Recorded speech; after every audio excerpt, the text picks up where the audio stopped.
What? Back at it in the flesh.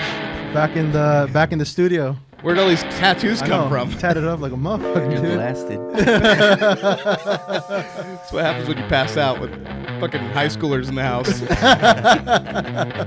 Damn, it turned to that, huh? You're running the extra spaces out here. Dude, I just let him mow my lawn, but They started staying over. they went so much further. Started giving them drinks. They're only allowed to have chocolate milk, sir. I do not aid to the... That's right. You're the one with the drinks. Let's do a tip touch Touch on tips. this. All right. Nice. Oh. Oh, yeah, you're supposed to drink. Yeah, man, come on, That's dude. delicious. Woo! All right, what's up, everybody? We're back again for another studio session for the Tip Touch podcast. Co-host here, Brett Otto, and we have an awesome guest today in the building, in the flesh, Luis. Woo! Let's go. Yeah, thank you for coming up. Yeah. Thank you guys for hitting me up. That was really cool. Not expecting We it. found Luis on the side of the highway. He was holding a cardboard sign, and we are good Samaritans. We picked his ass up. It said Will Tattoo for whiskey. Which we have a lot by And he right over promised. And he's His promise tatted. came true. I'm tattered all the way up. I got Yeah. my face tatted. I got my neck tatted, all that. Hell yeah. So, no, I'm that's ready. awesome. Yeah, man. Yeah. Can I move this a little bit? You up? can do whatever Yeah, you do want. whatever you want. Make that mic your... Hell yeah.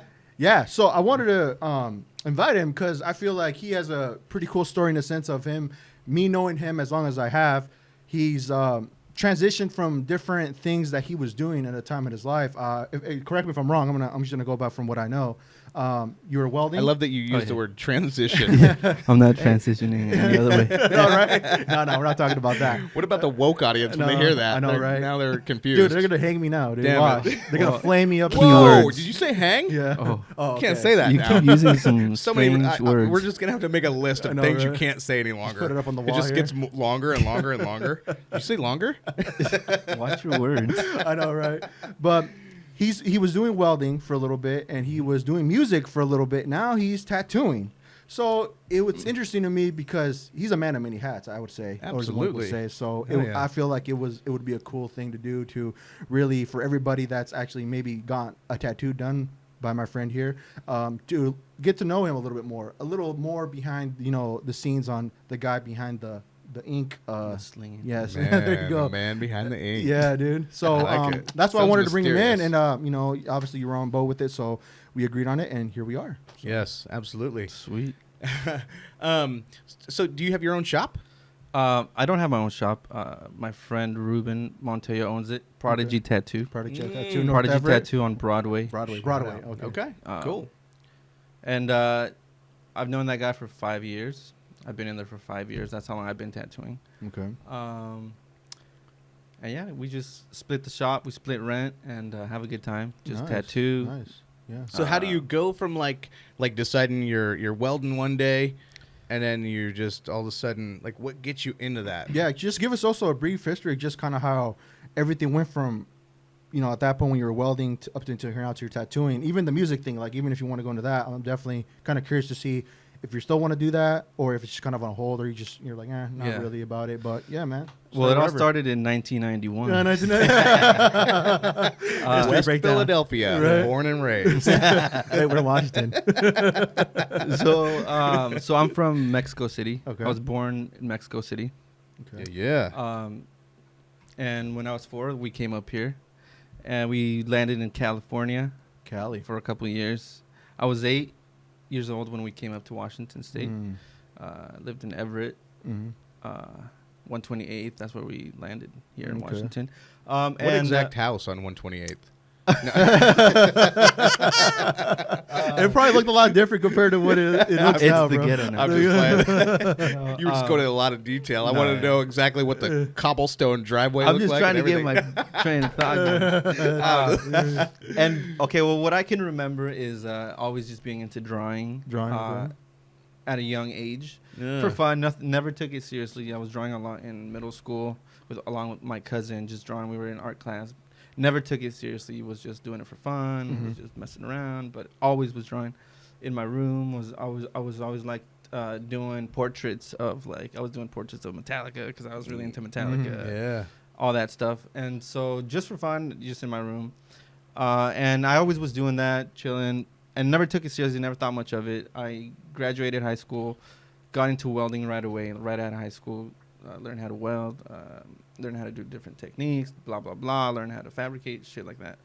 And it's always, I always enjoyed it. It was always really cool. It was always cool. I worked with my dad, so that was really cool. Nice. yeah. But I always was like, looking for what to do. What the fuck am I going to really do? Which welding is great. It's fun. But what am I really going to be fucking doing? Yeah. And all of a sudden, I was on YouTube. You know how you just go through videos and videos. Mm-hmm. And then I saw the tattoo world in YouTube. And so that was like, oh, shit, I could probably learn how to do all this shit. These guys are creating so much really cool content. Yeah. It's really cool to look at. I want to try and do that. And I feel like I can do that if I go for it. Yeah. And at the time, so I was like, oh, well, who do I know? And at the time, I had a friend that was tattooing. But my uncle in California, his name's Jonathan Hernandez. He goes by Rebel Hernandez. Yeah, And he has some good stuff too. He's an amazing tattoo You should artist. check out some stuff. Uh, Anybody, airbrush. Yeah, shout him out. Where can you find him? Rebel Hernandez on Instagram, Facebook, anywhere. Dude, good stuff. You need to check it out. His Oh, airbrush, man. his tattooing. Better than this Jesus piece he can get down. that I got on Amazon. Well, that one is just extra good. This is by Jeff Bezos' piece. Jeff Bezos. Yeah. And so I hit him Sick. up, hey, uncle, this is what I'm trying to do. And I'm sure it was super random for him Yeah. to leave. Like, oh, what, really? Yeah. And yeah, I already, I'm looking into just getting machines and practicing on pigskin and just figuring it out. He's like, okay, well, I recommend that you do this, that, you learn the right way, and that you really get serious about it. Yeah. Practice drawing. How do you practice? Like with the gun? What he was first telling me and what I first did was just, okay, well, I got to get back into drawing because I Yeah, haven't yeah. done that. I know that I could know a little bit how to do it, but I really got to get, schooled about it. So I started practicing again and figured out what I actually suck at and, really put myself into where I belong.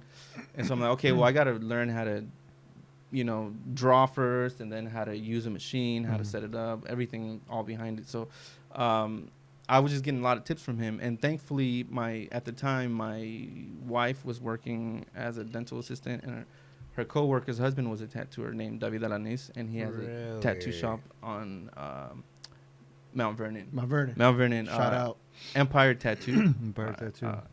No, it's called he's David Alanis, Empire Social Club. Empire on, Social Club. Okay. Mount Vernon. So he's very talented as well. That's Hit him a up. He's spot. sick.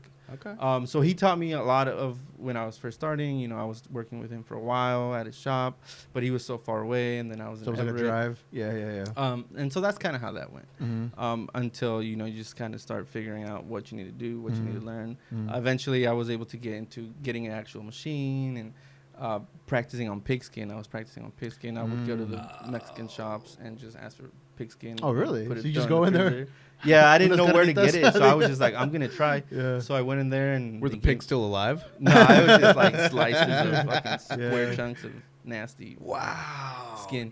That's what I was wondering. Yeah. No I didn't know that you do kidding. that. Yeah, I didn't know you Yeah, do that. so that was cool. I mean, it was nasty because I was Yeah. living with my brother, and they were like, "What the fuck? Where is It's this pigskin, fucking-" just hanging yeah, out. Silence of the Lambs. Louis Put the Lecter. lotion on the skin. Yeah. And so that's kind of how that started. Mainly because I enjoyed doing art since forever in all kinds of ways. I was into music. I still am into music, stuff like that. So anything that's just kind of expressive and creative. Yeah. Just I've never thought about it that way, but that just kind of naturally what I kind of the description of myself, right?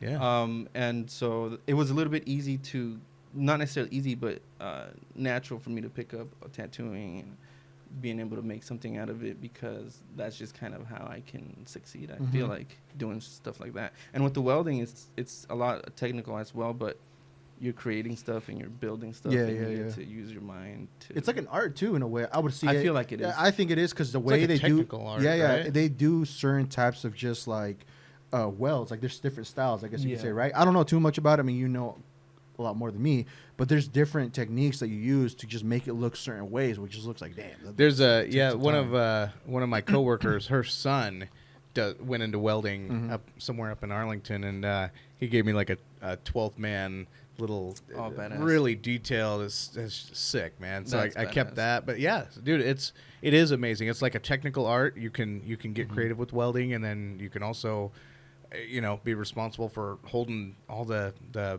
structures together. All Yeah, that. definitely. Damn. I was working at a place where we were fabricating fish processing machine. So it's all very technical and very Oh, like to the yeah. dot. And like, so that was fun. And that was a good experience because there was not What that was much it room like? for error. The money was probably pretty good with welding, though, right? The money in welding is good, especially TIG welding. It's really where it's at. It's fun. Yeah. It's good money. It's consistent money. There's always a welder needed everywhere, and it's fun. So when you're making good money like that, and then at this time, did you have any kids? I didn't have any kids. I was okay. 20. I started at like 18. Okay. I was still welding up until like 26 because I enjoyed doing it and I was doing it every now and then. I just recently bought a whole setup for my garage so that I could Oh, do nice. projects. So you're still keeping up with it? So Yeah. you haven't even let it go. No, No. I can't. It's like a tool of the fun. trade, like, Same you with know, music. you know. Like I Love still at have first a little bit light. of a setup Yeah. just for whenever I want to. Cricket. I know what you meant, bro. I know what you meant. Don't I'm worry. the Arthur Fleck at the comedian where I just butcher my comedian show. Yeah. Murray. So, Sorry. so, in a way, you kind of, I feel like if you felt like this was something that you like to do, you enjoy doing, but you felt like that passion or that drive wasn't behind it, to where like maybe tattooing brought something out of you to where you love to do it. You like to wake up and do it every day, to where like, What really got me about the tattooing was I love drawing. Yeah. It's a similar concept, Yeah. and I get to create stuff. Yeah. And what a better way to make money yeah, than just being able to do that. yeah, Like, yeah. You know, and I wasn't looking at all the technical. I was just looking at just like, wow, that would be a excellent way. Yeah. I would be happy doing that. Yeah. Would I be happy going, waking up at 6 in the morning every day, going to a shop for 8 hours, Then 10 I'm coming hours, home. not being able to go anywhere for those 8 hours, Yeah. and just kind of doing that? I would be okay, but I wouldn't be doing what I feel like I was supposed to be doing. Yeah, So that's man. kind of, and it was a radical decision, and all my family thinks I'm extremely I make decisions too fast, but I feel like I knew that I'm not gonna be doing this. I gotta figure something out. Sounds amazing. I'm not scared to try and fail. I'm just gonna fucking do it. 'Cause I can't. So in a way, it's like being your own boss. You like being, you call your own shots. Like you like to do, you have your own schedule, I'm assuming too, right? Yeah. And then you can go and leave whenever you want. At your just leisure, the right? freedom to be able to call the shots, even though ultimately you never get that freedom because you Yeah. still got to pay the bills. Yeah, and for you sure, still for got to sure. show up, and you Yeah. still got to bust ass. Yeah. Probably with whatever harder it in is some you ways, do huh? it. It's just harder when you're not like, you're not fully devoted into what you're doing on a daily basis. So yeah, what do you do? Because I guarantee you, there's a lot of people that are stuck in those set schedule jobs. Two of us being one of them. We look at each other. Yeah. Exactly. You're talking to two of them right here. But when you're ready to take that leap from guaranteed money, guaranteed schedule, everything's guaranteed, health yeah. insurance, whatever you got, to, man, this may work or it may fail. Yeah. How do you take that leap? Well, faith in myself, knowing that I got what it takes, even though I'm not there yet, nowhere near, but I've got what it takes to do what that guy's doing. And I want to be that guy for, in my own way.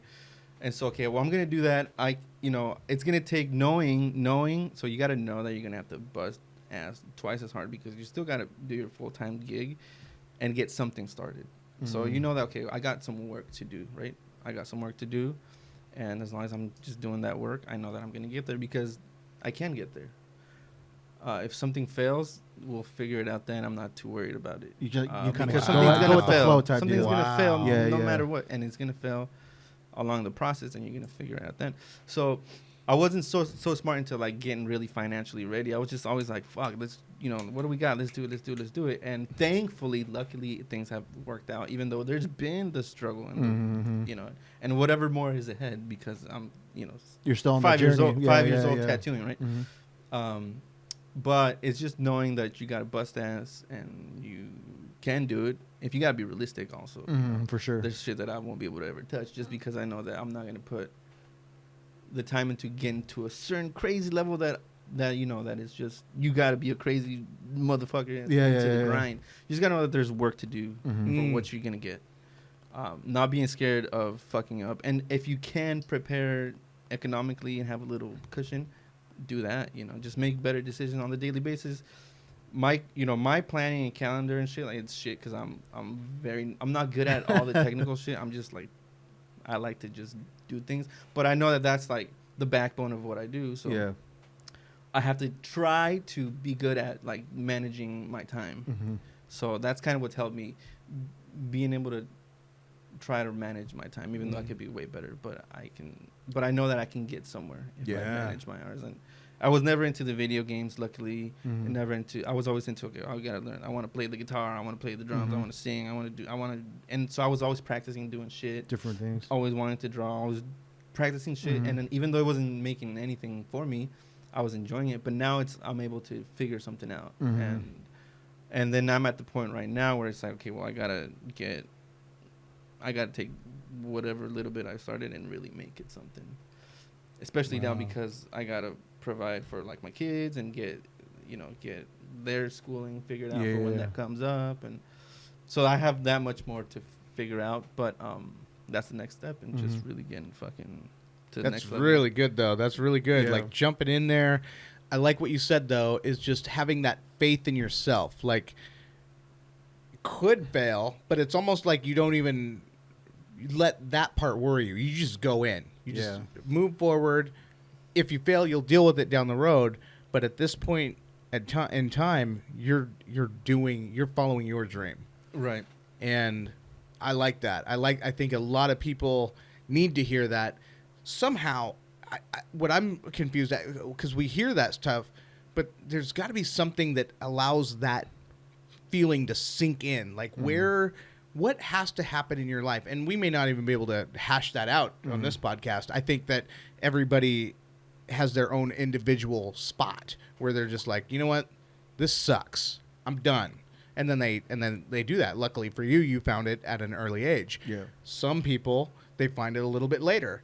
One thing I've noticed with with trying anything new, it's allowing yourself to fail and being okay with failure. I'm someone who, I used to be a control freak, and I used to be a perfectionist, and that is the stuff that would give me ulcers. I would have ulcers, and I wouldn't know how to handle it. And then as soon as I learned how to let go a little bit and just be okay with failure, like, I had to look at failure differently. That's what I had to do. I had to look at failure as, hey, man, that's like when you're in college and you get that shitty grade.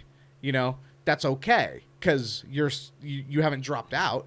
You're continuing on. And a lot of what you did, that's your life skill right there, is you just like, bad grade could happen. A mess up could happen. A mistake could happen. We'll deal with it. That's what I heard in that. And I think that's really great. Yeah. Along with the responsibilities of knowing that shit's going to happen, you got to be not freaking out when shit does hit the fan. But being as careful and prepared as you can be, because, like, for example, now I got my family behind me. So it's like, okay, any decision that I made a couple years back was okay maybe at the time, but now I gotta be like, okay, well, now I have to have a safe spot because I got responsibilities. And a lot of so you asked, how do you find that moment where you can just say, I'm just gonna fucking do it regardless? I just from within me, I feel like for me that was almost like selfishness, you know, just like, okay, I'm gonna do what I want to do no matter what.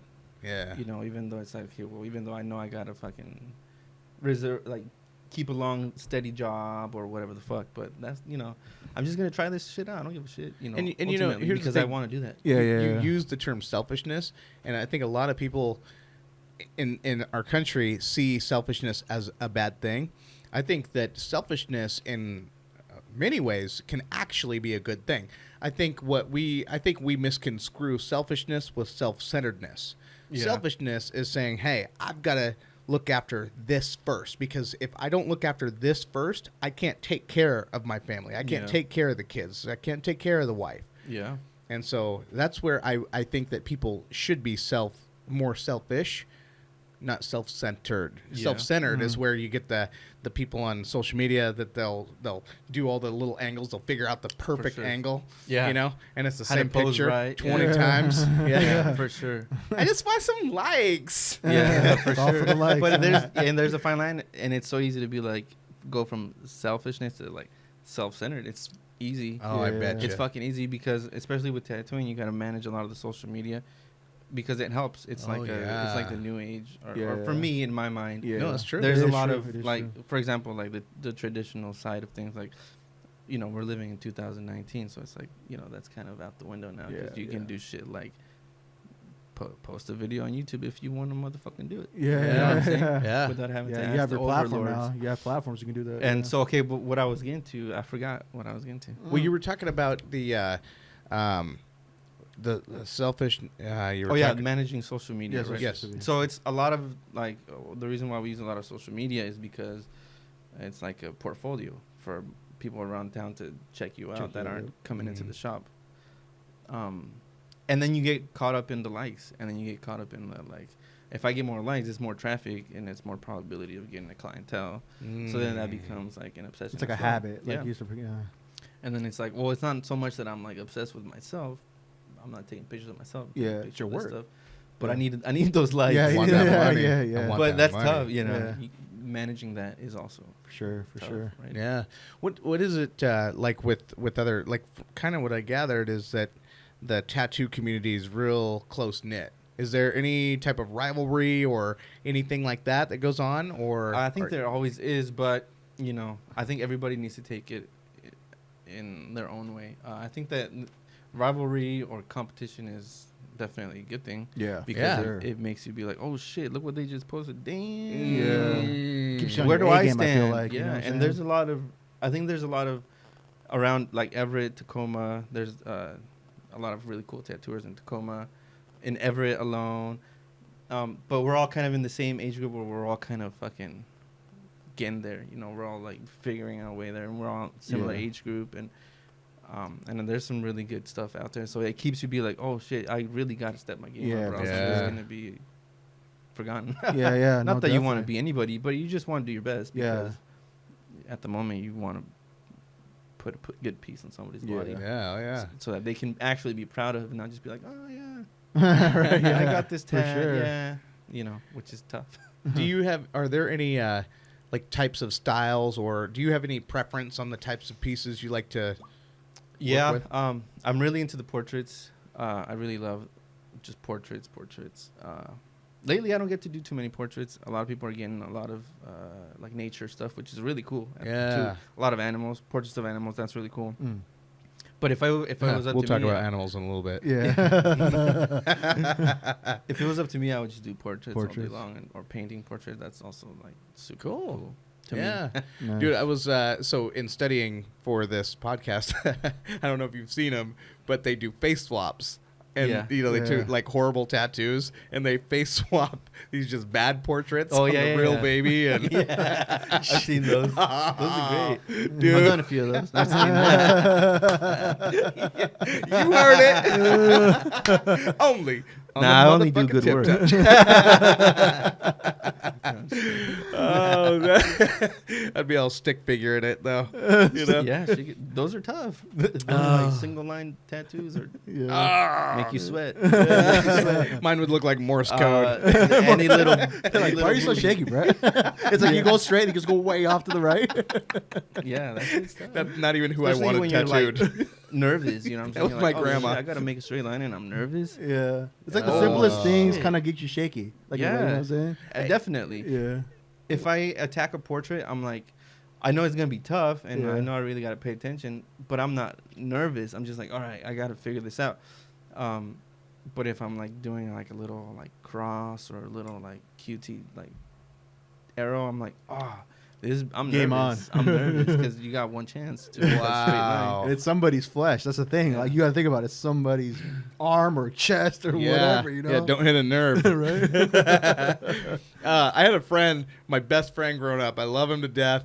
I don't talk to him anymore, but he, I think at 15, wanted his own home tattoo. He wanted a tattoo real bad, so he had his older brother tattoo Tupac. Are you serious? What? Wait, the letters, the number and Tupac? And the and like, you know, like when you look at All Eyes on Me cover, the two and then the Pac, and so he had that forever, and we always clowned him on it, like, dude, that didn't turn out great. So then, you know, he ended up doing like a, what do you call it, a cover piece or cover up. A cover up, and it was like a Black Panther, you know, like something you'd see on your grandpa, you know, digging the claws in. You'd see on your grandpa. Touche. Tupac. Yeah, cover ups. Yeah, They're cool. you do. You've done cover ups before, right? I've done cover ups. Like Do you names. Do you see him? Yeah, names. Husbands. Names. My friend Ruga. He said that he tattooed this one friend of his. I don't know their names, but and he's like, she came in and she wanted to get her boyfriend's name tatted, and I was like, don't do that. Yeah. And she insisted, and she got the name tatted, and then she came back later. I don't know how long later, but she got 2 that days. covered up. Really? And then she got that covered up, and she got another boyfriend's name. Oh, dude. And then she got that other one covered up later. It's like, What do you think he said about that? and Ruben's always been like, you know, this is my friend. If you want to get that tatted, that tatted. That's you know what I'm saying? But That's crazy. Wow. That's crazy. Dude, at some point you're gonna be like, hey, listen. All right, let's go back here and talk real quick. You know what I'm saying? Yeah. Yo, hey, can I predict the future? Yeah, exactly. It's like shaking that A-ball. Jeremy. Let me prophesize this. Let me be a prophet real quick. Yeah. Looks like a Santa Christmas list at the end of it. Might as well just make a thing out of it. That's great. That's nuts, dude. Damn. Yeah, Let's see what else. I was thinking with anything. I don't know. But I want to touch back on what he was saying about. I think it's interesting for some people to hear that. It's like saying like people fear the fact that they don't know where to start when they want to pursue something that they want to do, and it's always kind of relates back to saying it's that first step that you need to take for actually to make something happen. And you know, you being someone that was in that situation, like for you, what was like the ultimate one thing that you could say that you're like, I don't know, like that kind of pushed you to do it? Like that one, I guess it could be like sign that you took it as, okay, I'm gonna do it. I'm gonna do it. Yeah, the fact that I hated waking up having to be somewhere at like 6 a.m. That was it. That was, to me, that was like, this can't be it. Okay. This can't be it. I didn't go to college. Like, you know, me and my brother and my cousin, we got scholarships and we're, you know, full ride scholarships. Oh, really? Yeah, but we didn't do it because we weren't about that either, you know. Oh, dang. We weren't that smart to be like, let's fucking But you bust may have out made school. the best decision anyway.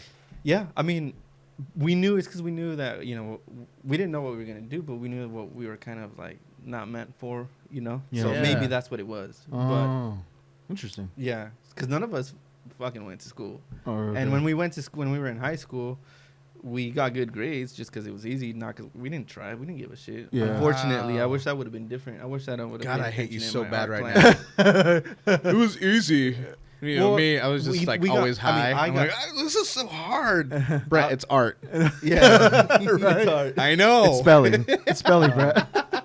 It's spelling. No, say for me though. Some people think that for some, like for me, like I struggled in math. I hated math.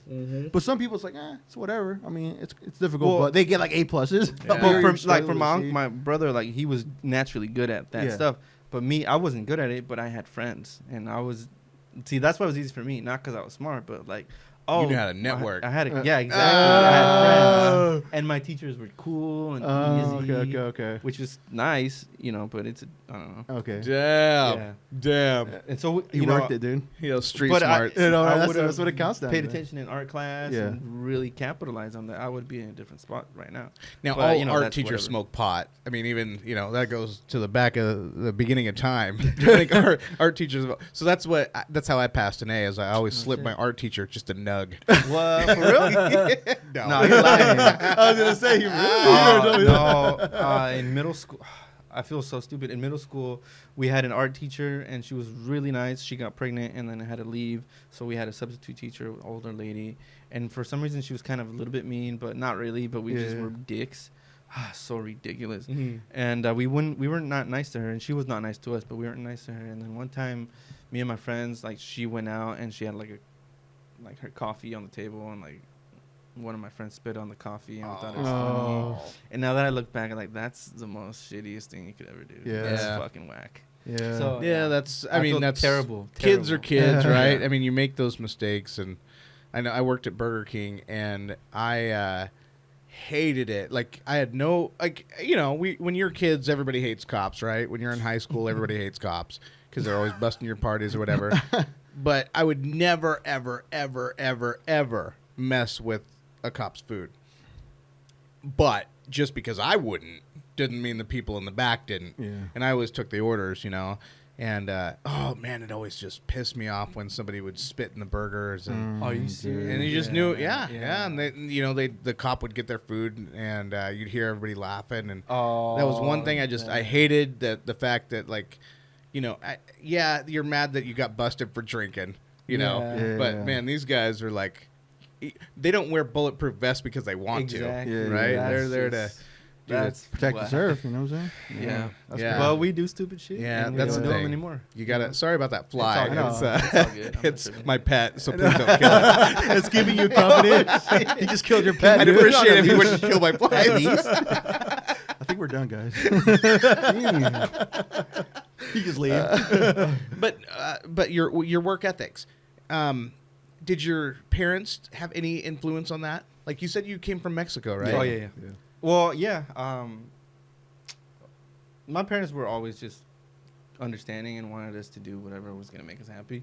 They always drilled school, Mm-hmm. because that's what you're supposed to do, and that's absolutely school.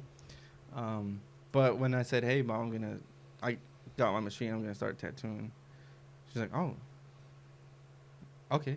And same with my dad, you know. Oh, really? Oh, by the way, I tatted myself because I was practicing.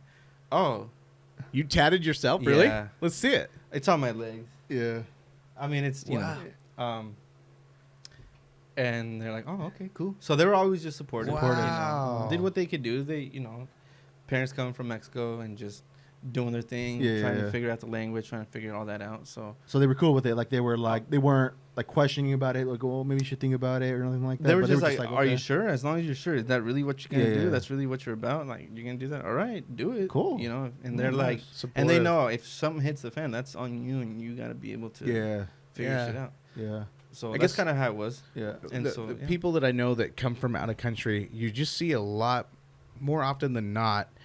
They come into America, like they look at it as, this is my shot. They hear all the America is a land of opportunity, all that stuff, and then they come in and they work, and then you see it like as an American, you see a lot of people that were born and raised here, and you work with some lazy people, and then you see people that are coming from out of country, and like that's their opportunity to stand up and shine and show their worth, and all of a sudden they're just going because they know what they have, they know that this opportunity, but then you see people that are born here that just take it for granted, and you're just like, not everybody. There's a lot of hard workers that are born here that know what it took, but when you see that, the point I'm making, though, is a lot of people that come from outside of this country really come in hard, Yeah. Yeah. foot on the gas, and I admire that because I feel like that's, you know, that's where you get these beliefs about certain people where, like, hey, if he's from Mexico, he's working hard, Right. he's working long, he's not afraid, you Yeah. know, and that's why For sure. so many people look for people to hire. Yeah. That's because, you know, when you coming from where I could say from where we're from, right? Mexico City, well, the outskirts of Mexico City, like little, almost like a forgotten towns, right? Mhm. But it's full on cities, right? And life is tough. Like life is a jungle. Like everybody's on their own. Even though like everybody's everywhere, but everybody's like, you know, got to get their money. Yeah. And you don't have the time to be scared or shy or timid because then Mhm. you're just going to get eaten alive. So then you come from that and then you come to America and everything's a little bit more Different. peaceful, Yeah. right? Or like more chill, more opportunities, absolutely. And so, you know, then that tough life here becomes easy compared to where you come from. So it's like, yeah, of course you're gonna bust ass because you're used to breaking your back. You know what I'm saying? You know. Do you ever get pissed off at somebody else who complains about, oh, this is too hard? Well, no, because I grew up. I was 4 years old when I came up here, so I grew up here. Yeah. And so, I've had it relatively easy, compared to what I would have had it in Mexico. But we do see it in the family, in the generations. Like there's the generations of my parents who were the ones that moved up here, and then now we're parents, and then now we've had to create some type of a living. And then we see our younger siblings, like the next generation that maybe just graduated. And those are the ones that were born here. Yeah. And they, and they're all great and they're all doing great, but there's definitely a different hunger. You know, the hunger has been decaying. Because it's, you get more opportunities, you got more. Everything's kind of like just given to you in a way, right? Yeah. Instead of actually deserving it and grinding for it. Or seeing how much of a, how much it cost our parents to grind, how much of a battle it was for them. Yeah. We saw it. Our little ones, our little siblings that were born here didn't see much of the grind. Yeah. And they only saw we're already here, a little bit established, right? Yeah. So it definitely it's a mindset. You grew up in a different environment, different generation, different era. Schools are completely different, so it's just the energy and the drive has decreased, alongside with the electronics and the social media. Yeah, everything just kind of attached to it. All that shit that we're all going through it, but in different minds. Yeah. So you're speaking. This is around the topic of Mexico. I noticed that you went back there not too long ago, right? You were back there. You've been going. Yeah. You've been visiting pretty frequently. That I can tell, right? Luckily, I've been out there. Nice. So and it's been cool. Is it because I know from the last time I was 13. In a way, to think about it now, I haven't been there. I kind of want to go back because I feel like it was one of those things where I needed to see because it's like a humbling experience. Yeah. And asking you that, when you were down there those couple of times, did you, in a way, use that when you came back over here? You remember, you see all this stuff, maybe somebody at your age over there, or younger kids, being in the position that you're in, and then you coming back over here, you're thankful for what you have right now. How'd you feel when you still see that type of stuff? How do you take it in to use it? When I went back again after 20 some years, 20 years. Okay. I'm 28. I was 4. So you hadn't been to Mexico? I hadn't been. Up until so you're a couple American. years ago. Yeah, like I said, I'm raised here. You don't even speak Spanish, do you? No, yo hablo el español perfectamente. There you go. No, better than me. We speak Spanish, and I try to speak Spanish with my kids, and I don't have perfect. When I go to Mexico, I sound like an idiot. I do. But yeah, you go there, and then you get a culture clash. Just oh shit, especially from the town that we're from. In my situation, and yeah, I mean, I have cousins there. I have a cousin who's basically like my brother because he's the son of my mom's sister and my dad's brother, and he's relatively mine and my brother's age.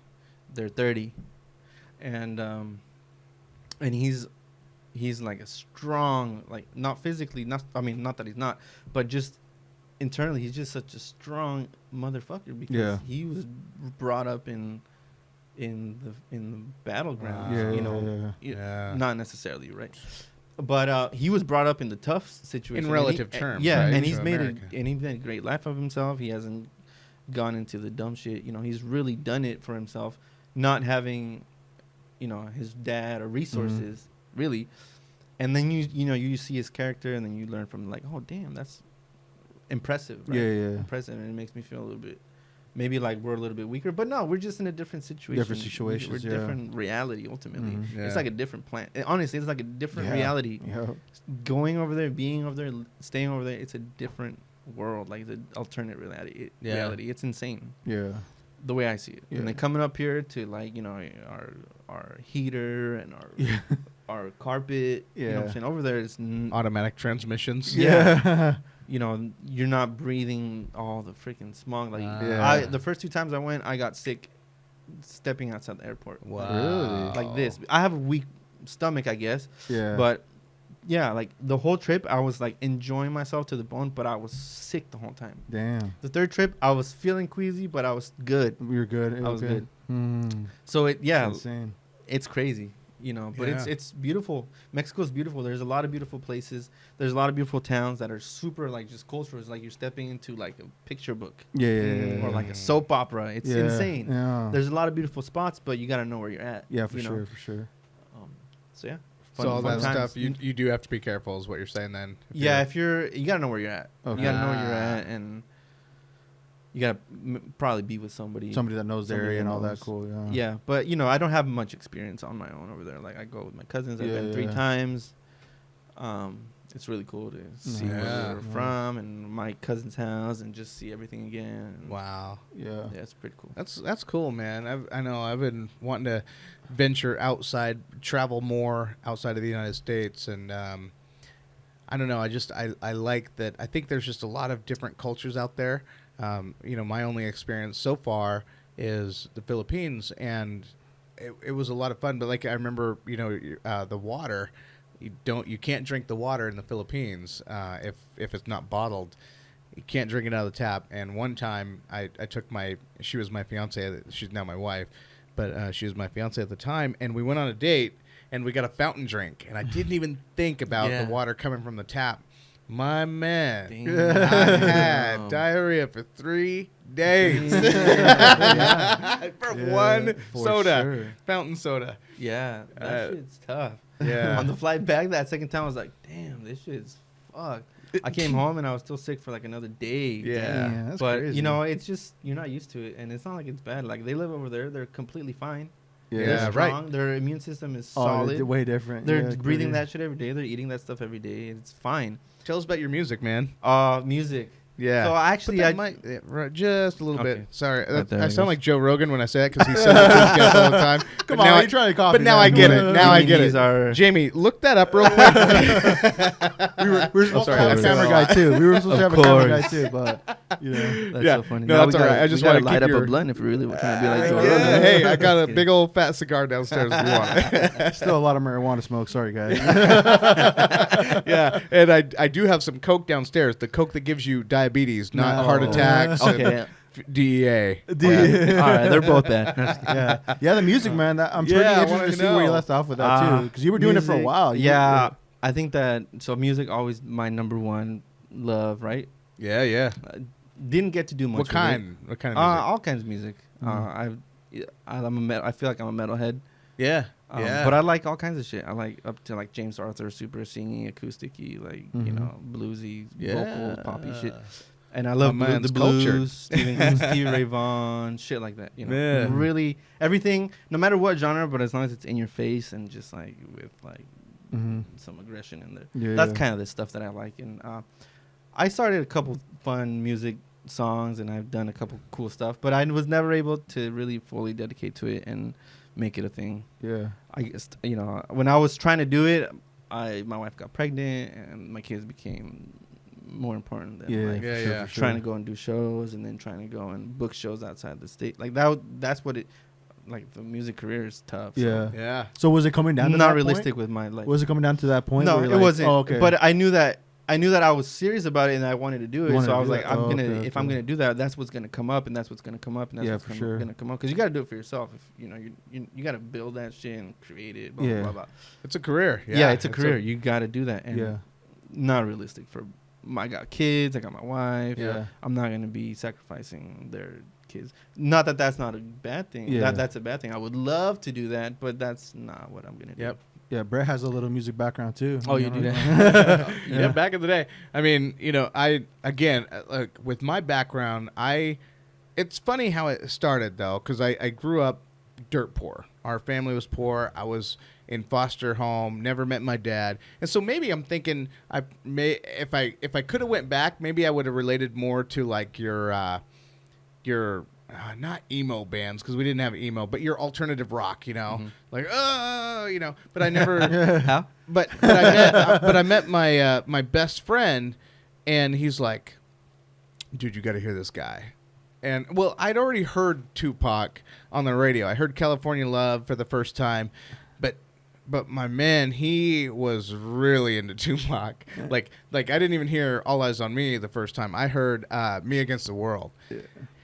And then I heard all of the stuff that he was talking about. Now, I'd listened to like Coolio. Coolio was more of like a mainstream hip hop artist. And so I'd heard some of the, and I'd heard like Warren G, all the mainstream stuff.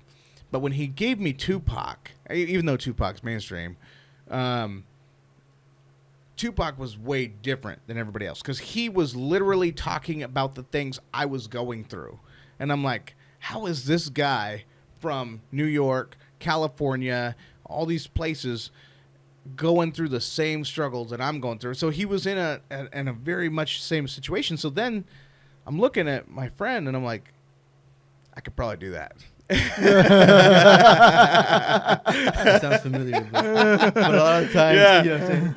But so then I started taking it serious. I started working with some other local artists. There was a lot of, this was in about 90, maybe 99 is when I started, and even sooner, but yeah, about 99. And I just remember just wanting to take it more serious. But I was out there in Montana, and I didn't, when you're a kid, you don't realize that certain things just aren't feasible.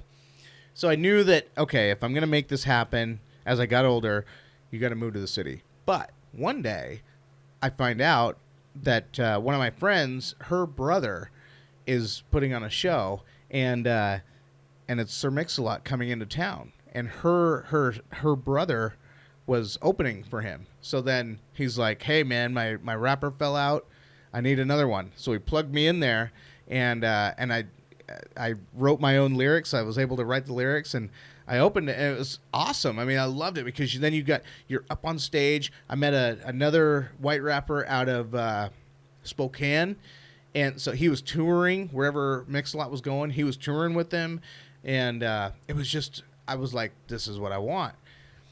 But I also ran with a tough pack that, you know, there was some drug dealing going on. There was a lot of like, hey, let's fund your rap career in ways that we can fund it. Mm-hmm. And I noticed that we were starting to go to parties. Everybody's starting to carry guns on them. And I'm like, one day I was just like, you know what? I don't know, man. This ain't really the life I'm trying to permit. I don't want to get all tatted up and have. Not about the face tats. But you know, and so I think, I don't know what happened, but something happened to where I just wasn't happy with what the music. For me, I loved what Tupac was doing with the message. What I loved about hip hop in general was hip hop was always this music that you could be real serious and you could talk about the most serious of issues. But nowadays it's just gotten so commercial. It's gotten so commercial, and I yawn at it. It bores me. It's not what it used to be. Mm-hmm. And so I will find myself going back to those old hip hop albums that I used to listen to. But that was one thing I tried to do with my music, is just make sure that I was talking about, like, it was funny because one of my songs I was talking about, even way back then when I was in my early 20s, I knew that we had a problem with healthcare, right? And I was writing this song talking to this doctor. It was me talking to this doctor, like, you know, next time I see you denying somebody else health care because you have the money, you have the resources, I'm going to put it on TV. I'm going to put you on blast because I know you have the resources to save this person's life, and you're still not doing it. This was before Obamacare. This was before all that. And I was like, you know, that's what I loved about hip hop, is you could talk about real stuff. You can say the truth. But now it's been so diluted and so poisoned with all these toxic messages of, all it is if you can talk about women, and if you can talk about drugs, and you can talk about violence, you got to hit record. And it seems like that's all the industry wants. Yeah. And then you got, like, for example, dudes that are trying to speak the truth, right? Speak, like, literally the truth about all that stuff. Yeah. And those are the guys that are getting scrutinized in the public, right? Yeah. But and then the message behind behind these songs, well, I guess my point is, There's a lot of people that think that like hip hop is for like, you know, maybe like the black community or like, and I say that because growing up Hispanic, that's kind of like what the idea is. Sure. Even, you know, even though there's racism in all races, right? But it's like until you really hear the message of what these guys are painting, these guys are actually speaking the truth behind the truth. A lot of times I was like, you know, I'm not really into hip hop because they're just speaking about like sex and shit like that. And then you got dudes like Tupac who actually brings the truth and brings kind of enlightenment to like the people through words, through like creativity, where you could only capture that if you pay attention to what the bars are actually saying. Yeah. If you really listen to it a couple of like 5 times and you say, oh, he's not actually saying what we think he's saying. Yeah. He's spilling the beans. Yeah. Because he has access to what's actually moving the society, what's actually pulling all the freaking movements. He has access because he has access to seeing what's actually being like the behind the scenes to what's really going on in the communities. And so he's able to tell us, hey, it's actually happening. Let's figure it out. But he has to do it he had to do it in like a sophisticated way so that he can sell, right? Yeah. And that stuff still goes on in like the hip hop underground stuff. And I feel like, you know, this is kind of crazy, but I feel like this is kind of like what Kanye is doing today. He seems super crazy, and maybe he is, but he's trying to tell a bigger truth, but people can't see the truth because of what's being painted, the picture that's being painted about what this guy's mind is. Let's talk about Kanye. Yeah, let's talk about it. It's funny he brought, not funny, but coincidentally he brought that up because I actually asked him about it because I was surprised. He was actually the first person I actually saw and to find out that the album was out, because there was a whole wait for it. Everybody was waiting for the album, and I saw he posted up on Instagram like, oh, it's already out. So I went ahead and listened to it. I listened to some songs, not all the way through, but just kind of like listen to like every like maybe like 20, 30 seconds of every song. And I asked him for his opinion because I think we can all agree to say that some of the Kanye albums were kind of hit and miss, in my opinion, just because like I was a fan of his earlier work. I would agree. And I asked him for his opinion. He's like, yo, it's like this. I actually like this album, is what he told me. Really? And you're talking about Jesus is King. Jesus The is King. new- So yeah, but let's talk about it. Let's talk about, let's dive in on to see like him speaking the bigger truth here, or just speaking about, you know, the bigger picture, I guess you could say. It's definitely let's just say this. It was an album where people would think that he was going to be in his old ways, like in his ways of just like, you know, like in the life of Pablo. It was flashy. It was a different setting. Bravado, This cocky, seems more, arrogant. this seems more like coming from the soul. Like this is like him coming out, like pretty much saying like I was lost at a time, but I'm now like, you know, crawling out of this hole. And to remember, like he was dealing with some mental issues, dude. He was kind of out there, you know, and he said it himself, like he was on medication. What do you say he was kind of out there? What made you say he was? Are we talking Katrina, George Bush doesn't like black people? Or are we talking after his mom passed? Well, What's crazy? Shit. Well, you know, all of it's crazy. Yeah. He's always been eccentric. Yeah. But do we take as crazy as like him being outspoken and just speaking what he feels Yeah. That's crazy? the thing. Exactly. That's the what I thing. want to know. Yeah. Well, he had to, I feel like, okay, this is just me just talking because of like the little bit of background that I know about this person, right? It seems like he was just doing that crazy because he was in a dark spot and he needed some type of situation, and he has like bipolar issues. Or Yeah. So I'm sure that's tough. That's a tough Right. situation. Your mom just passed away. You're like for sure. super famous, super rich. You have all Dating a these thoughts in your Kardashian. head. Yeah. You have all I'm these just thoughts kidding. in your head and crazy stuff. Yeah. But and going back to like the album stuff, I'm not necessarily saying that Jesus is King is like, I'm not saying that it's a great album as far as like in general. I'm saying the essence of the album, I can kind of like sympathize with, because I can see the essence of who he is. Yeah. Even though he's fucked up, like I fucked up and I've said stupid shit that I didn't mean, or Right. I've done crazy, irrational, spur of the moment shit. But in every album, even though they're not all popular, I enjoy every single album, because in every album I can really listen to it and he spits some shit that like humanity is embarrassed to admit to. So that's what I'm saying about the truth. Yeah. There's always shit, you know, the truth is the shit that you're not willing to admit in Yeah. public about yourself. Yeah. So if you really want to find out the truth, you got to dig into the grimy truth, the real for shit. sure.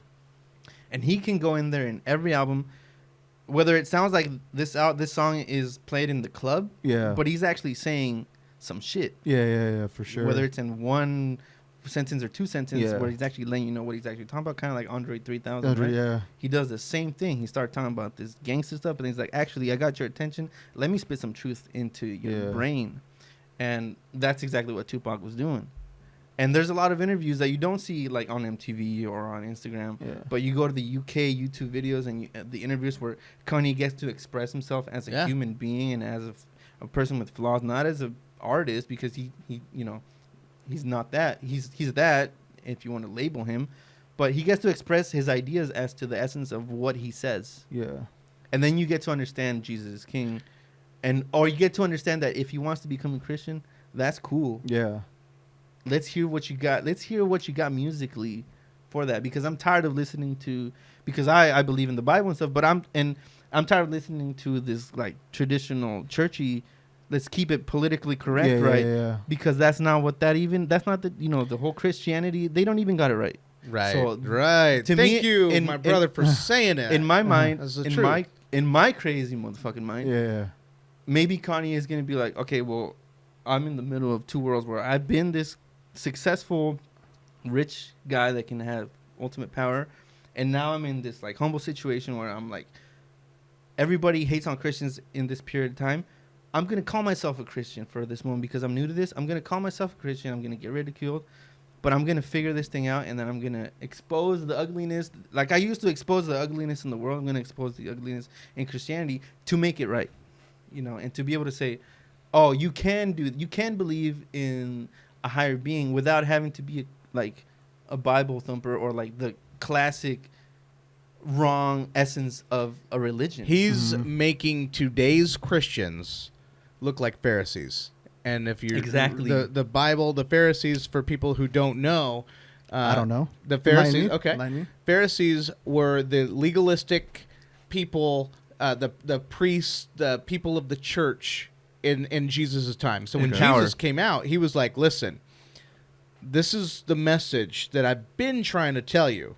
You're reading it. This is at that time it was just the Old Testament, and so these are the messages that I want you to get. So the Pharisees would look at it and they would make everything legalistic. So they would say, well, this is the rule, this is the rule, this is the rule. Church is only on the Sabbath, and on the Sabbath you can never help anybody, you can never do anything. So then when somebody would help somebody on the Sabbath, heal somebody, when Jesus healed somebody on the Sabbath, they wanted to stone him to death. Yes. Or punish him. So in today's time, when Kanye wants to talk about voting for a Republican as a black man, the Pharisees are saying, you can't do that. And we're talking about Pharisees beyond church now. Yeah. Now we're talking about the Pharisees of the world, of Hollywood, of the world. Yes. All of us. That are controlling everything, that are keeping us. And that's why, before we were talking about in the podcast, I said I hate being labeled, because there are things that I like about each thing that I do. I love guns. I've been a gun guy. I come from a rural environment, and so no matter how much gun violence is there, I'm there. I'm an NRA lifetime member, and so I see the stats that these gun crimes that we see in this country are not what the TV is making it out to be. If anything needs to be banned, it needs to be goddamn Big Macs. Big Macs, heart disease is the #1 killer in America. And if you were going dollar for dollar on stats, we could talk about that. We'll save that for another podcast. But if you were to go dollar for dollar, the stats for gun violence in this country, especially mass shootings, the big boogeyman, it doesn't even show up on your paycheck. Like, it's less than pennies. It's less than pesos. So it's nothing. If anything needs to be banned, it's Big Macs. No, I'm just trying to say, like, when Kanye is coming out against the Pharisees of the world, like, he doesn't want those labels, just like I don't want those labels. Yeah. But we live in a world that they have to. They want everything compartmentalized. Sorry, I've had some whiskey. You're good, man. You're good. But they want everything to be easily organized and put in a way to where we can say, okay, you're this, you're that, you're that. Okay, this is what you're going to believe. This is what you're going to believe. This is what you're going to believe. Boom. Kanye comes in with a wrecking ball and blows it all up. And so there's two choices. You can either ostracize him, which is what they're trying to do. Oh, he's got mental illness. He's crazy. He's weird. He's, and to where everybody on all sides is, or you can kill him. You can, like what they did with Martin Luther King. He was out there. He was trying to get unity in the community. They killed his ass. Considered a threat. He was considered a threat, the biggest threat. Edward Snowden. Yeah. Edward Snowden wanted all of us to know the real deal. Truth. He came out and he said, "My God, people, this is crazy. This is crazy." And he gave all of us, he was a whistleblower. He gave us all the information of the NSA and the CIA mass surveilling innocent people and just keeping our data, everything we were doing. And then stupid Americans are like, well, if I haven't done anything wrong, okay, then unlock your house every single day. Yeah. Unlock your house, and I want everything made of glass so that everybody can just see what you're doing at all times. Yeah. Edward Snowden is hiding in Russia today. Yeah. 6 years, 7 years, 6 years, 6 years after the fact. That's crazy. And you know what I mean? So we only have a few people like that amongst us. And Kanye West is one of them for standing up for what he feels. I'm not even saying it's right or wrong. Right. Doesn't matter. What he feels, man. Doesn't matter. He's standing up for what he feels. Because it's like with anything, if you automatically believe a certain way or, you do certain things, like you were saying you're a gunman, they automatically label you a Republican or something. You know what I'm saying? Like I'm not a Republican, it's quick to assume, though. That's what the thing is, though. That's the point we're trying to make here. But that actually needs to stop, though, in all reality, because if it's something that you back up, that's your own personal belief. You know what I see happening, which is kind of crazy thought, too? Like, if we're not careful, like, one day, everything, like, on our phones is going to be, everything is in record. So you can be exposed so hard if you're not careful. Yeah. In the future, that is a probability. It's already happening today. This is what the cancel culture we live in. But like, I'm talking about like, you're not trying to follow the rules. Boom, let's go through all your history. Let's go back to 2018. It's almost like what they did with Martin Luther King, where they went in, they found out he was having all these affairs, and he's a priest, he's a minister of the church, right? So he's supposed to be this God guy. Oh, yeah. And so then the FBI was like, oh, he's a God guy, huh? But he's been knocking some boots. Yeah. For sure. You didn't know that, did you? Oh, that's going to change your view, isn't it? So they've been doing that. Yeah. They just have a different way of doing it. Malcolm X too. But now, but but this is the thing. Now they can do it to all of us. Exactly. We don't gotta be now a they public get to pick figure. Yeah, absolutely. And that's how they're going to get. That's how they're going to divide families. Do you know that in China, that's Mark Zuckerberg? I hate that guy. I hate Mark Zuckerberg, and I was so happy to hear that Kanye isn't fans of Mark Zuckerberg either, because apparently Mark Zuckerberg. Remember? Is that the Facebook guy? Yes. Yeah. A few years ago, Kanye was like, "Hey, Mark, can you loan me, whatever?" And then he talked to him, and then apparently Zuckerberg wasn't having it. He's like, "Nah." So then he hooks up with Jack Dorsey, and Jack Dorsey and Kanye are all of a sudden homies, right? They're friends now. Who's Jack Dorsey? Twitter Oh, CEO. okay. Sorry, I lost you both. Sorry, I forget that. That I'm not too I smart. read a lot. I'm obsessed, and I'm paranoid. So that helps. No, you gotta know. You gotta know. Anyway, so Jack Dorsey is helping Kanye with investments and all that stuff, right? And Kanye talks about his relationship with Jack Dorsey, and then he's saying, well, with Zuckerberg, it was different, but Zuckerberg fucked him. He screwed Kanye over. Right? Because he didn't help him out when he needed help. The whole world was surrounding Kanye, and Zuckerberg could have easily helped him. Now look at him. He's a billionaire going into all these different avenues, and now he's chumming it up with Jack Dorsey. But Zuckerberg.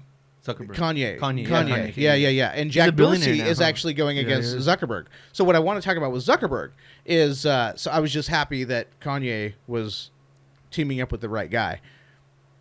But Zuckerberg is working with China right now, the Chinese government, to work on what's called a social credit score. Have you heard anything about this? On freaking Black Mirror. I don't know what that is. It's a show on Netflix, right? Yeah, I've heard about it. Where it's like talked about like future shit like that. Yeah. So this is real stuff right now, and they are using it. Dang. So Zuckerberg is working with the Chinese government, and they're saying, okay, the Chinese government is saying, we want everybody to fall in line with what we believe. Sound familiar? We want everybody to fall in line with what we believe. We are the Communist Party of China, and if you don't believe, or if you say anything that goes against what we believe, you're going to start getting your credit score docked. So what happens when you have a low credit score in America? Can't do nothing. Really? You can't get a house, car. Can't get a car. Can't get even a good job. Good job. Yeah, they look at I guess they look at your credit score. Yeah, that's crazy. In China, look at your credit score? I guess some jobs, right? They look at your credit score, right? Some jobs you cannot get if you have I thought it was a myth at first, but I heard about it. It's true though. It used to be just financial jobs like banks and I'm broke, but thankfully I have good credit. Yeah, right. Yeah.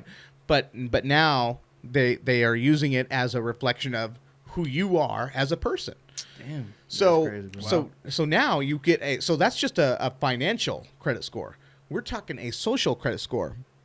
So, for instance, me in America, just because I don't trust my government, I love the people. I love the people, and I love the people of China, but I absolutely, there's a war going on with the governments of the world, and us as people are the pawns of these wars. So that's why we got to wise up, and that's why we got to use these media platforms that we do have to steer away from the mainstream message that because the mainstream message, they're just the puppets of these governments, right? The message that everything that they're giving us is coming straight from the government. But we, the people, have to get our message in line. I would absolutely be a target if and I think we will. I think it is coming to America once we instill this social credit score. But in China, if you have a low enough credit score, you can't even get on the bus. So even if you have a job, now you got to walk to get to that job. And so they want to control you. They want you to conform.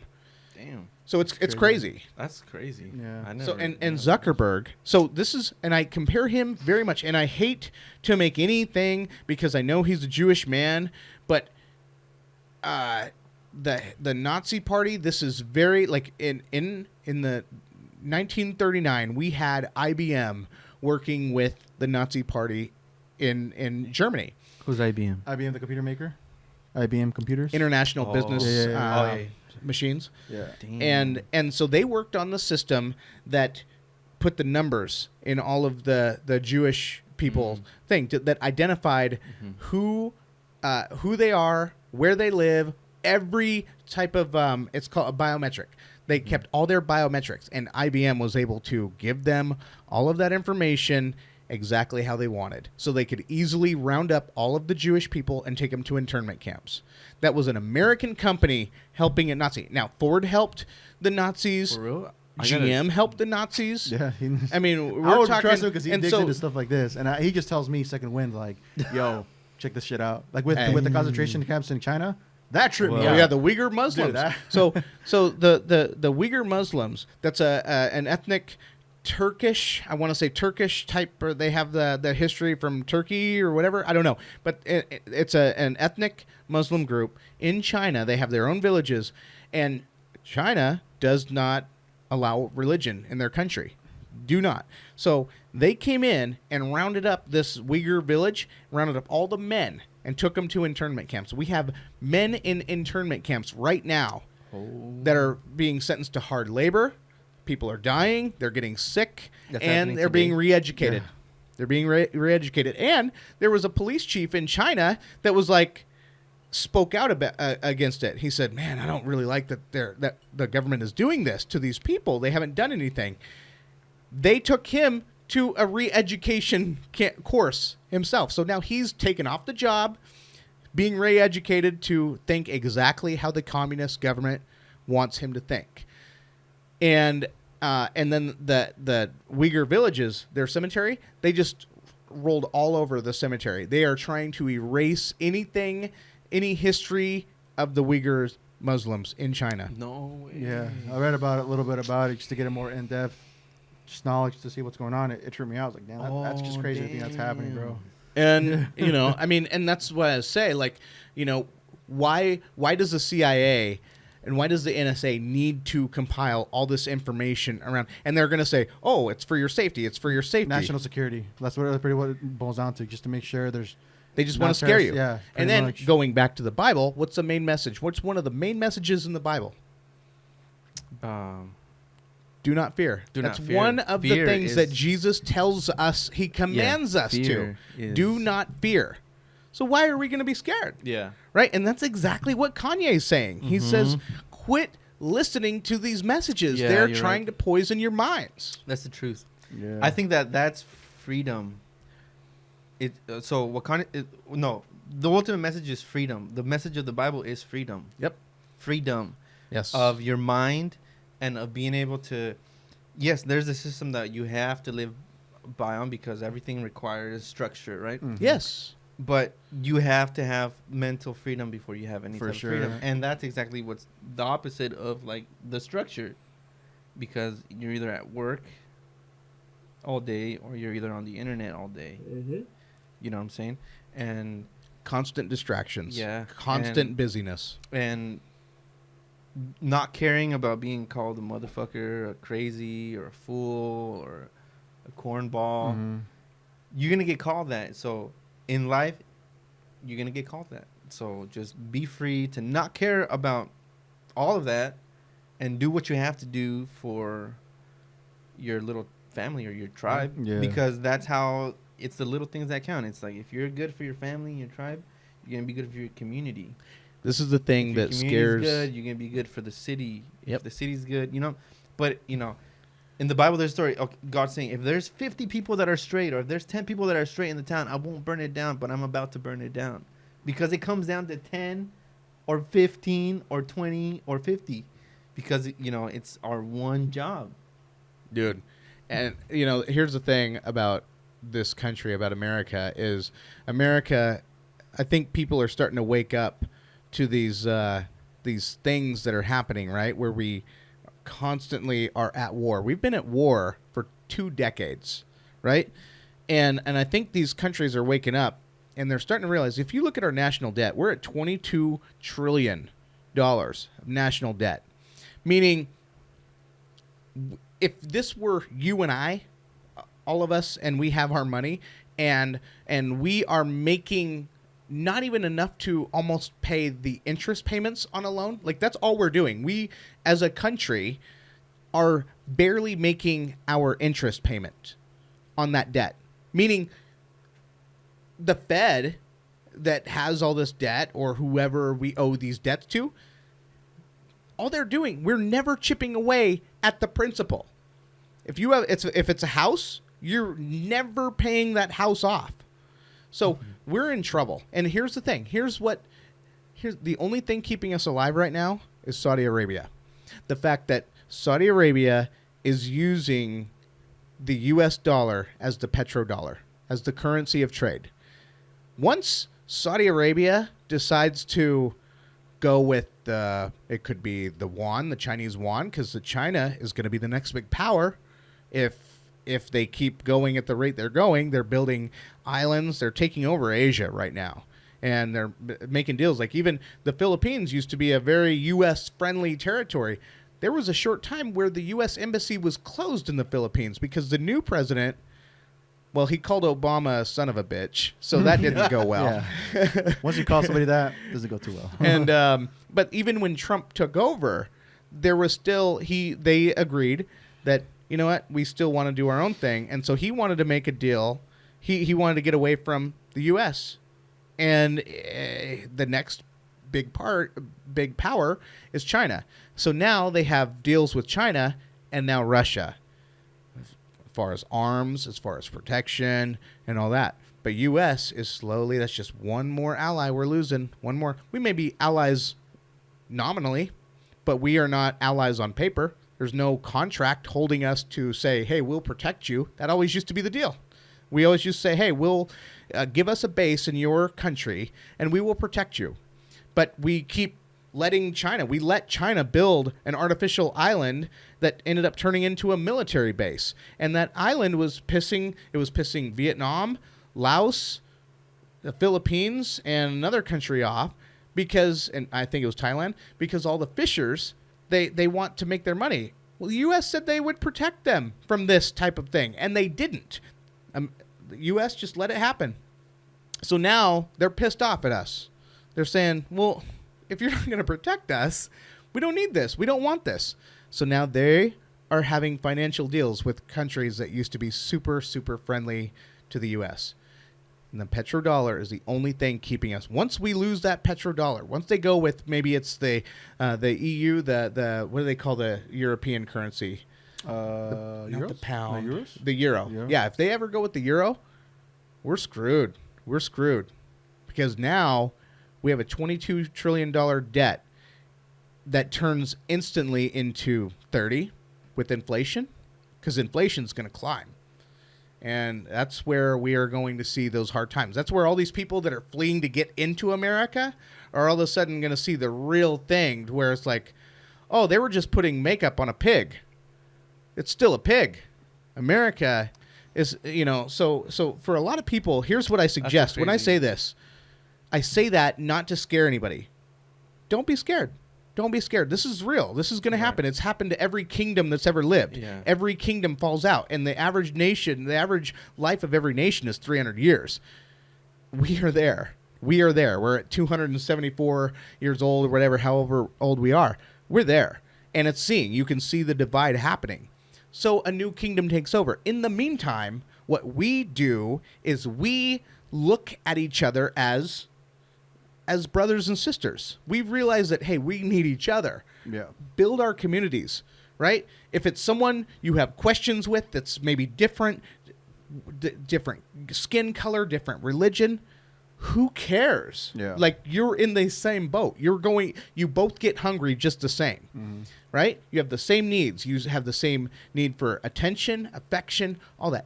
Work with each other. Yeah. You have a hunting skill, teach someone how to hunt. Yeah. You have gardening skills, teach someone how to garden. But for God's sake, get out of debt. Get out of debt. Cut the cords, all the contracts that you have. Minimize all of the debts that you have in your life. And so when this bomb hits, this financial bomb explodes, you're going to be safe.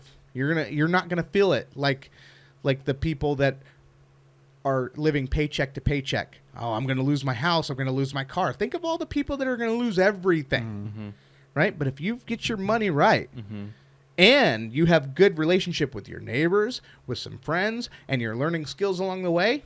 Yeah, learning skills. Yeah, you're right. That's why I tell people, that's what I love about guns, is that, hey, don't be afraid of these things. These things can help you hunt. They can help protect you. And if you are training with them and you know how to quickly load, unload, clean, take it apart, do all that, and you're teaching your friends all that, the government that wants to take over can no longer take over. And the Second Amendment does say for a tyrannical, it's set to protect you from a tyrannical government as well. So the thing we are not allowed to talk about as people, we always talk about, oh, we want to hunt and we want to protect ourselves in our home. We also want to protect ourselves from a tyrannical government. And I'm sorry, but the government has already proven that they cannot be trusted. So, Damn. I'm not saying I'm going to raise arms against the government. I'm not saying that. Don't. Yeah, this gets awkward. I'm saying that if that time ever came, as long as we're all preparing, we're all training, we're going to be ready. And then it doesn't even become a threat, because as soon as they know that that we're all on the same side, they're not even going to flex their muscles. Yeah. Right? Yeah. They can't, because they can't. It's the more they can keep us in conformance, that's where, that's where they have the control. Oh, for sure. Yeah, that's crazy stuff. More whiskey, man. please. I need some whiskey after that one. Do you want more? Can I get some more? Yes, sir. I'll have another beer too. If you keep passing me another beer. Absolutely. Yeah, it's crazy. It's crazy, and when you told me stuff about that, especially with what's going on in China, I find it really just shocking that it's happening before our. Can I be light though about the Kanye? So Sure. I listened to a little bit of the Kanye thing, Okay. right? Yeah. And I thought it was so cool because I was like, oh, sweet. The Christians finally get a win. My brother was like, because my brother's totally anti that. All my we have a group chat and I get roasted for everything that I say all the time. Oh, really? Which is cool. It's fun. It's cool to keep it. They're keeping it real. They keep it- They're yeah. keeping it honest. Yeah. And What do they think about And my it? brother's like, "Oh, the Christians got Kanye. Yeah! They got Kanye." It's But like nah. doing that trade. And- We'll give you this, and we'll take Kanye. No, Dude, that was but- a power move right there, bro. I'm telling you, Kanye's got himself. I'm saying, no, my wish would be that Kanye's gonna go in there, and he's gonna try to eat, and he's got a movement of his whole like choir thing, Yeah, his service. and he's Sunday gonna service. try to open up a church, blah blah blah, because he's got land that he bought for Yeah. whatever Wyoming, project right? he's Wyoming, got, yeah. and he's gonna have inevitably he's gonna have to get into the politics and business of the Christian world, Mm-hmm. which is dirty like everything else is. Mhm. Yeah. And then he's going to expose all that. And then what's going to come out of that? A cleaner version. Is he gonna drain Of- the swamp? I don't know. In my hopes is that like all the system, like all the BS is going to be a little bit more exposed so that we can, if you want to clean up something, you got to open it up and expose it. Yeah. Like You know what I'm saying? You got to Yeah. expose all the foul, and you got to go in there and fucking clean it. And the religion system in the world needs the cleansing. It's Yeah. all everything's corrupted, and if God is powerful or whatever, if it's to remain, it needs to be cleansed for this next yeah. period of time. Yeah. So so I want to ask you, I Brett, think though, that do you hopefully that's still- what happens. I don't know if you've looked into his Sunday services and all that and what it entails, but do you believe it's still more of like a cult thing? Because I remember we brought that up. You were thinking Okay. you brought that up and we were kind of discussing it. We never really dove into that topic of and talk about if this is really a cult that he's doing or if it's Yeah. like a cult like following he's getting. Like, what do you think? Okay. What do you guys think? I'm of these? only. So I don't know anything. I haven't been to the Sunday service. I haven't seen anything about it. All I can say is my gut feeling without seeing it is I saw Mace and Betha. You know Mace, Mace. Bad Boy Murder Records. Yeah, I was pretty. P Diddy named me. No, I was Murda. P Diddy named me pretty. yeah. Did it for the money. Now can you get with me? Hey. And then I saw him like, oh God, I gotta give my life to God, you know. And then he went out to Atlanta, started his Christian tip, and then it didn't work. He got broke, and then he came back and signed with G Unit Records as Murda Mace. I was so offended by that. Not even as a Christian, just as a person in general. Like, wait a minute. Like, you sold your soul to come back to make money. You got broke. You went broke. So here's what I was listening to this interview. I believe it was with Big Boy. Big Boy, yeah. And he was talking about, Big Boy was like, well, why did you make this song? Is it, I don't know, I don't know what song he was talking about. Is it I Love It or something, I'm a Hoe or something? Was it with that Little Pump?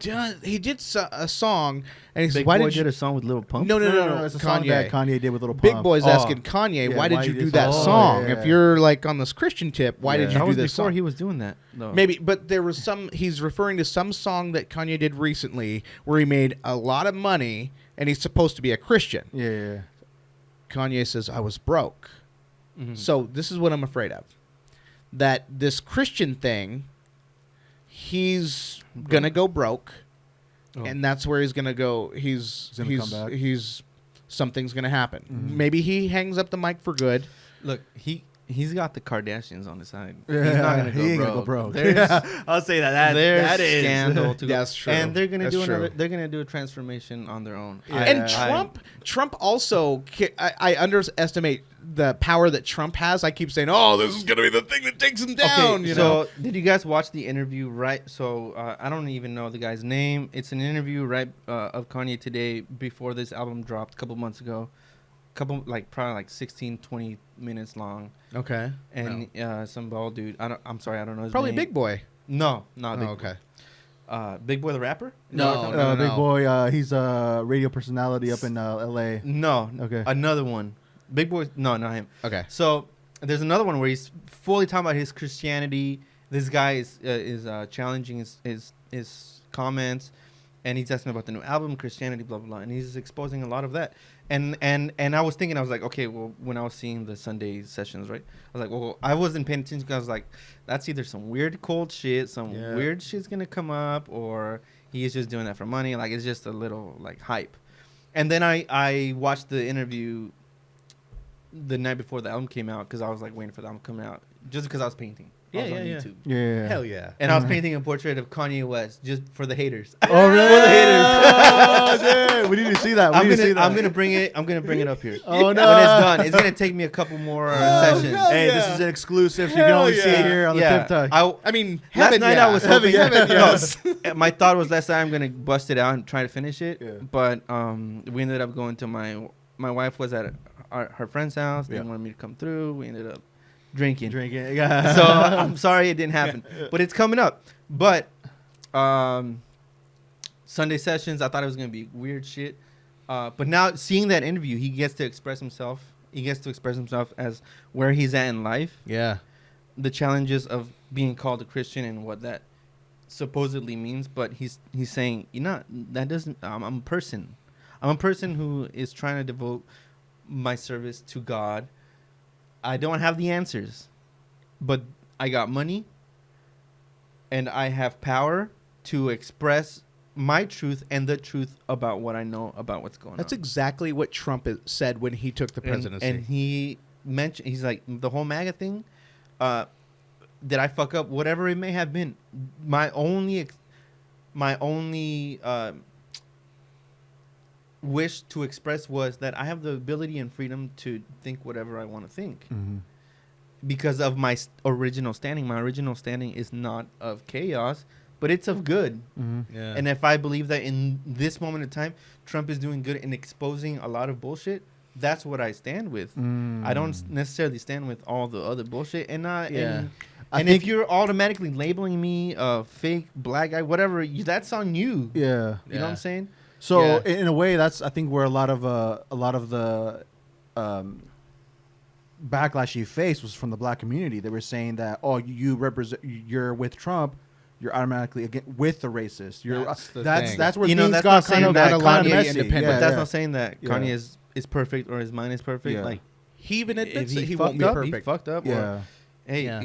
Snoop Dogg was like, you make your music great again, motherfucker. You know what I'm Yeah, saying? yeah, It's yeah, like, for sure, You know for what I'm saying? Yeah, yeah, Make yeah, your yeah. music great again. For Yeah. sure. You're not perfect, bro. Yeah. Yeah. Figure your stuff out, but you have the right to do that. Yeah, and, yeah. I'm excited to see what a person in power like you have, because you have some type of power over Yeah, the he's got a minds of following, people, because for you sure, got an yeah. ability to Yeah. spit some I fire. saw. Let's see what you let's see what you can do. Yeah, Because I think let's see what the results from what he does from here on out. Like Yeah.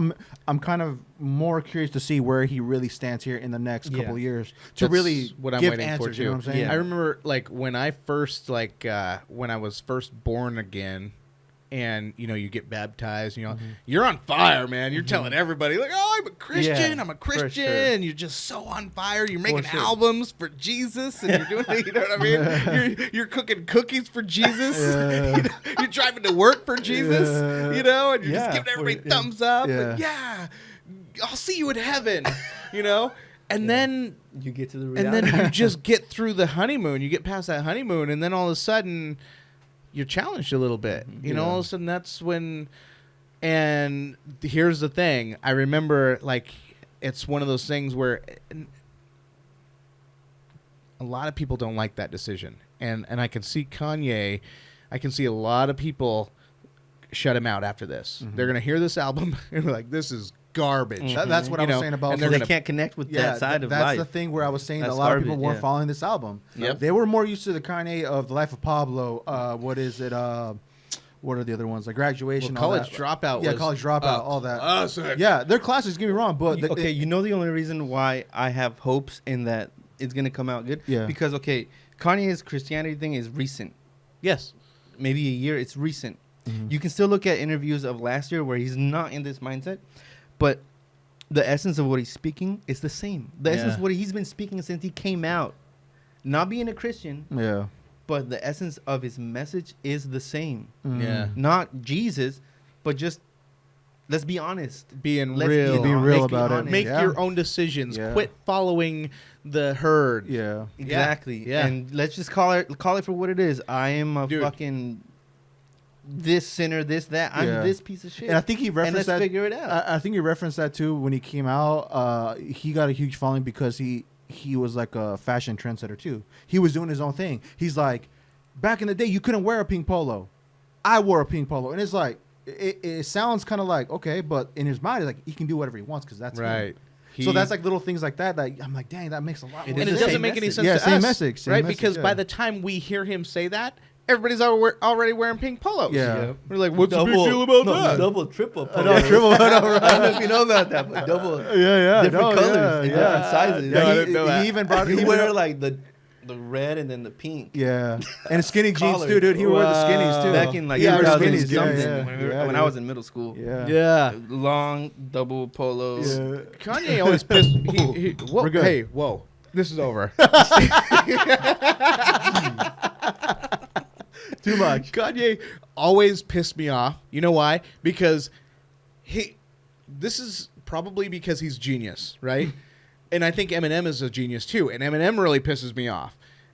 It's these people that are so intelligent that all of a sudden, you're expecting this, and then they come out with that, and it's way different than what you thought it was going to be. Mm-hmm. And then they all of a sudden their opinions or whatever, like, you're just like, wait a minute, I was expecting an album to build off of this, but you're in a whole different realm right now. Yeah. I don't like that. Yeah. You know what I mean? And but then at the same time, what he's doing, this is where he's brilliant, is he's over there like, hey, these people haven't even heard of me. Now, you heard of me. Now we're going to get you guys connected. So when he's working with Adam Levine, and I'm going, this sucks. This is garbage, Yeah. Yeah. But then all of a sudden, all these girls that you're like, you wanted to talk to, and all of a sudden, they're listening to Kanye now. Yeah. Yeah. They weren't listening to College Dropout and all the other, You know the what? woke Yeah. shit, Yeah. right? Now they're listening to Heard Him Say. It's a crazy dynamic because as like society is tearing each other apart, the hip hop community through wordplay is creating a bridge for both worlds. Yes, and to build on that, that's exactly what I see podcast. I see podcast as the new underground hip hop.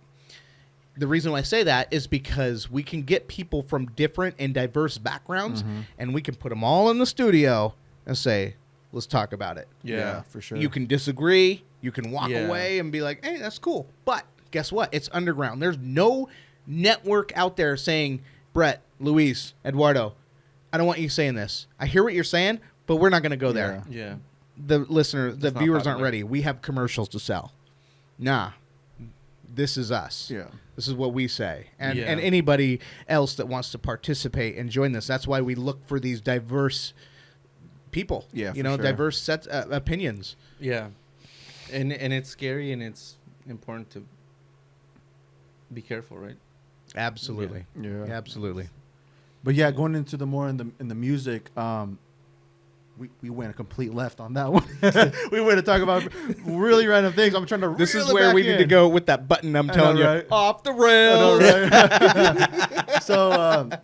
So going back to just initially, the question was you doing your music. So Oh, you explained pretty much.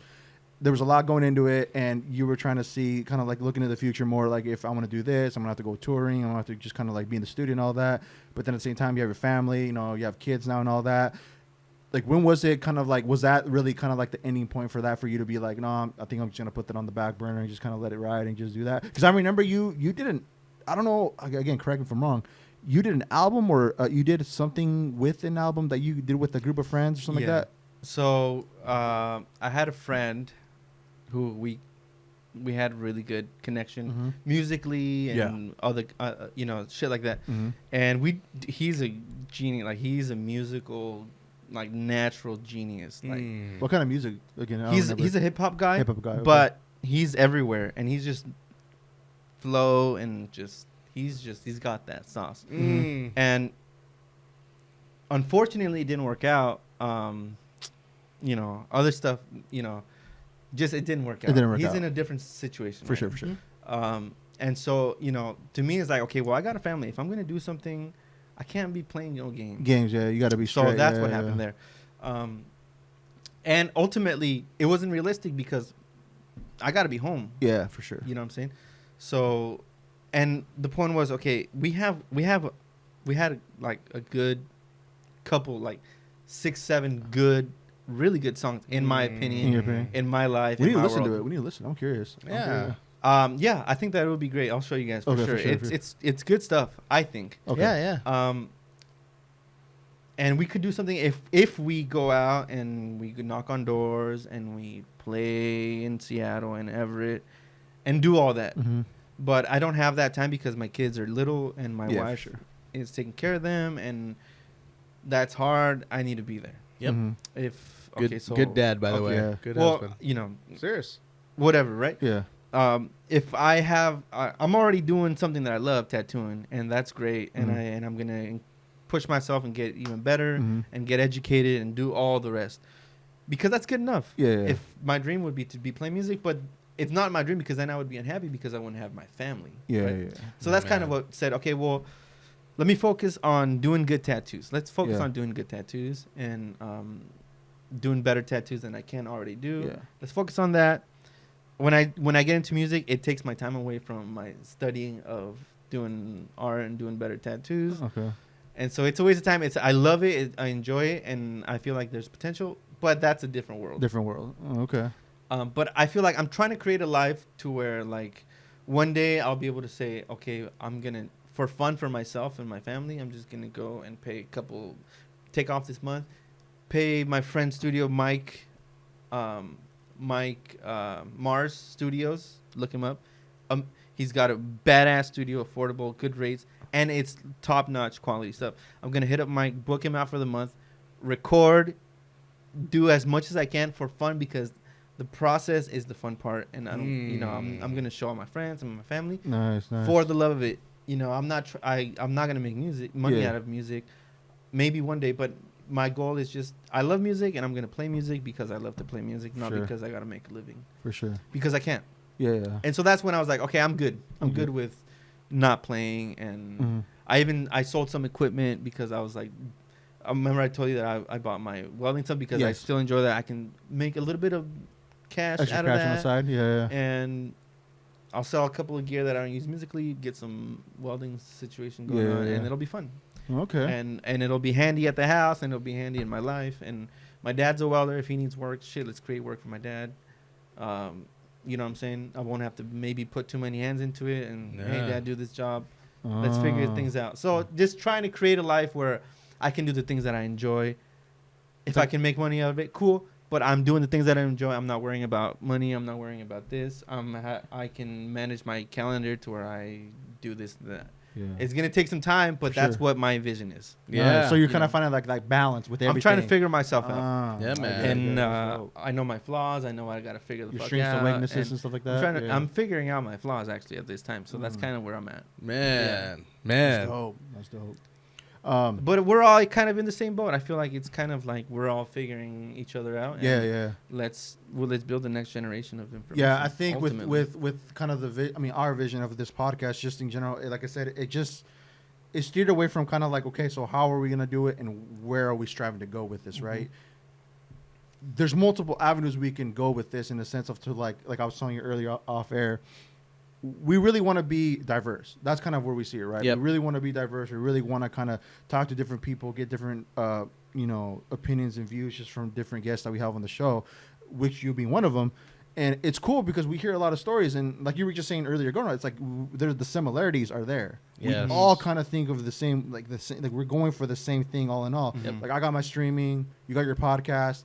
You were talking about doing even some audible reading stuff. You were showing me some stuff like that. You're like, That's cool. You're showing It me was some stuff like that, like you reading books and stuff like that. Yeah, yeah. I was just thinking about doing that just to, but that's just like music. It's very time consuming, Mhm. so it's kind of something that I haven't been able to do, especially if I'm going to be doing podcasting more. Yeah.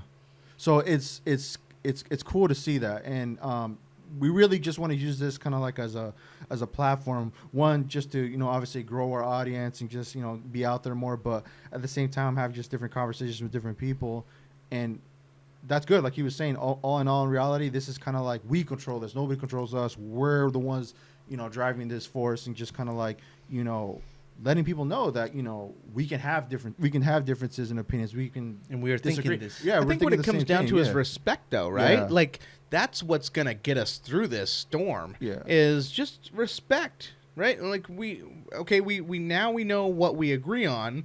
We also know what we disagree on. So let's just respect that. Yeah. Just move. Well, yeah. But it's all being brought to light so that we can all figure it out. Yeah. And there's a movement of like separation. Little things like this are not little, but like little conversations like this, the little situation needs to be done in reverse of like the big movement of separation, where there's a separation, but let's figure out a way that we can still stay attached because we need each other as human beings. I can think all these crazy thoughts in my mind on the daily basis when I'm 10. Like I'm with people, but I'm 10 and thinking about this shit alone by myself. I'm painting at night when my wife and kids are sleeping.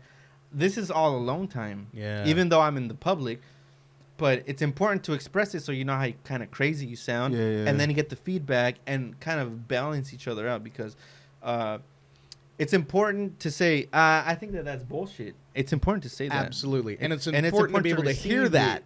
It's important to be like, oh, fuck you then. Or it's important to not just react that way. Yeah.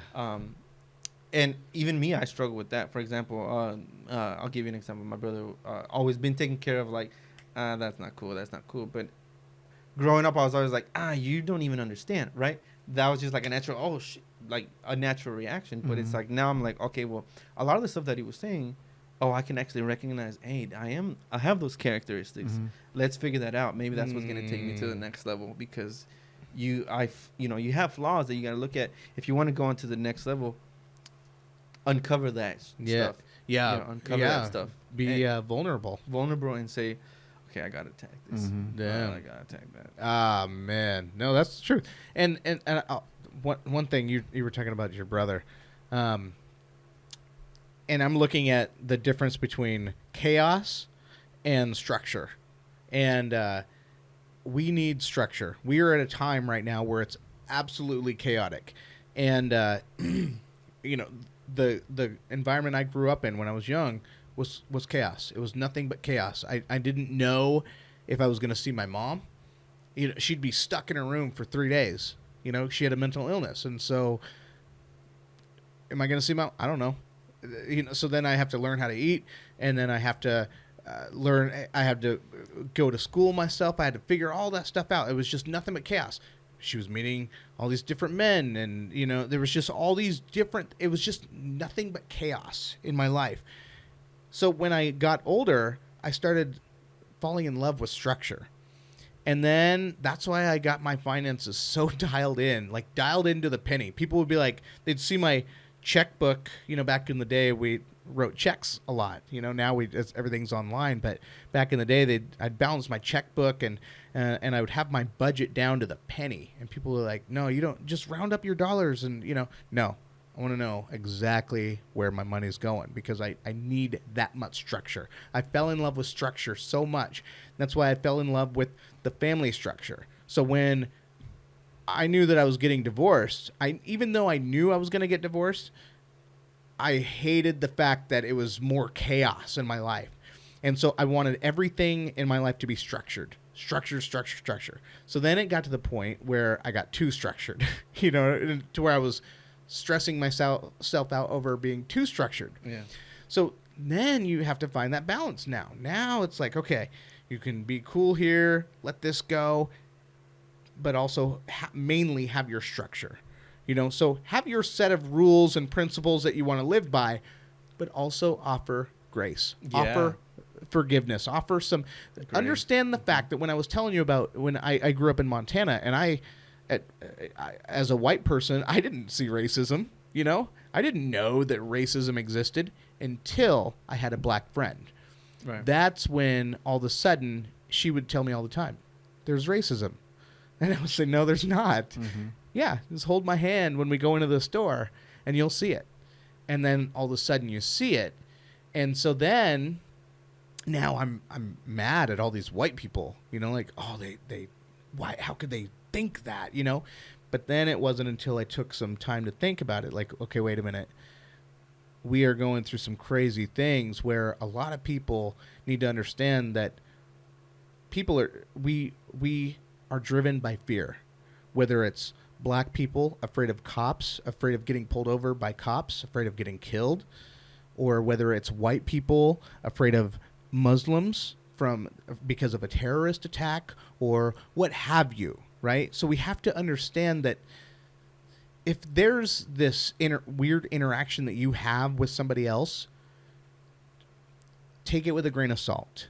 Please just take a second to understand that maybe this person is just afraid and they just need an invitation. Validation. They need an invitation to, hey, let's talk about this. I noticed you kind of gave me a weird, and then all of a sudden you realize when you start talking to people, and I only say this because this is how I learned. When people were different from me, that's what I'm saying. Like when I was a teenager and I met my first black friend, it was like, man, I've been listening to this music. Are you really like that on the music? And it was a weird question to ask, but I needed to be able to ask those questions. And so when I find people that I don't relate to, that I ask some questions that may seem offensive, but it's never meant to be offensive. So, but I also expect that in return. Like, do all white people never put seasoning on their Thanksgiving turkey? You know what I mean? That's okay. Ask me that. Yeah, because I'll tell you. Do all white people? Do only white people believe in Bigfoot? But that's what I want to do. I want to be able to get. But we have to understand this thing where you don't talk to me this way. You don't ask me those questions. Right. It's got to end. It's got to end. Yeah, man. That's got to end.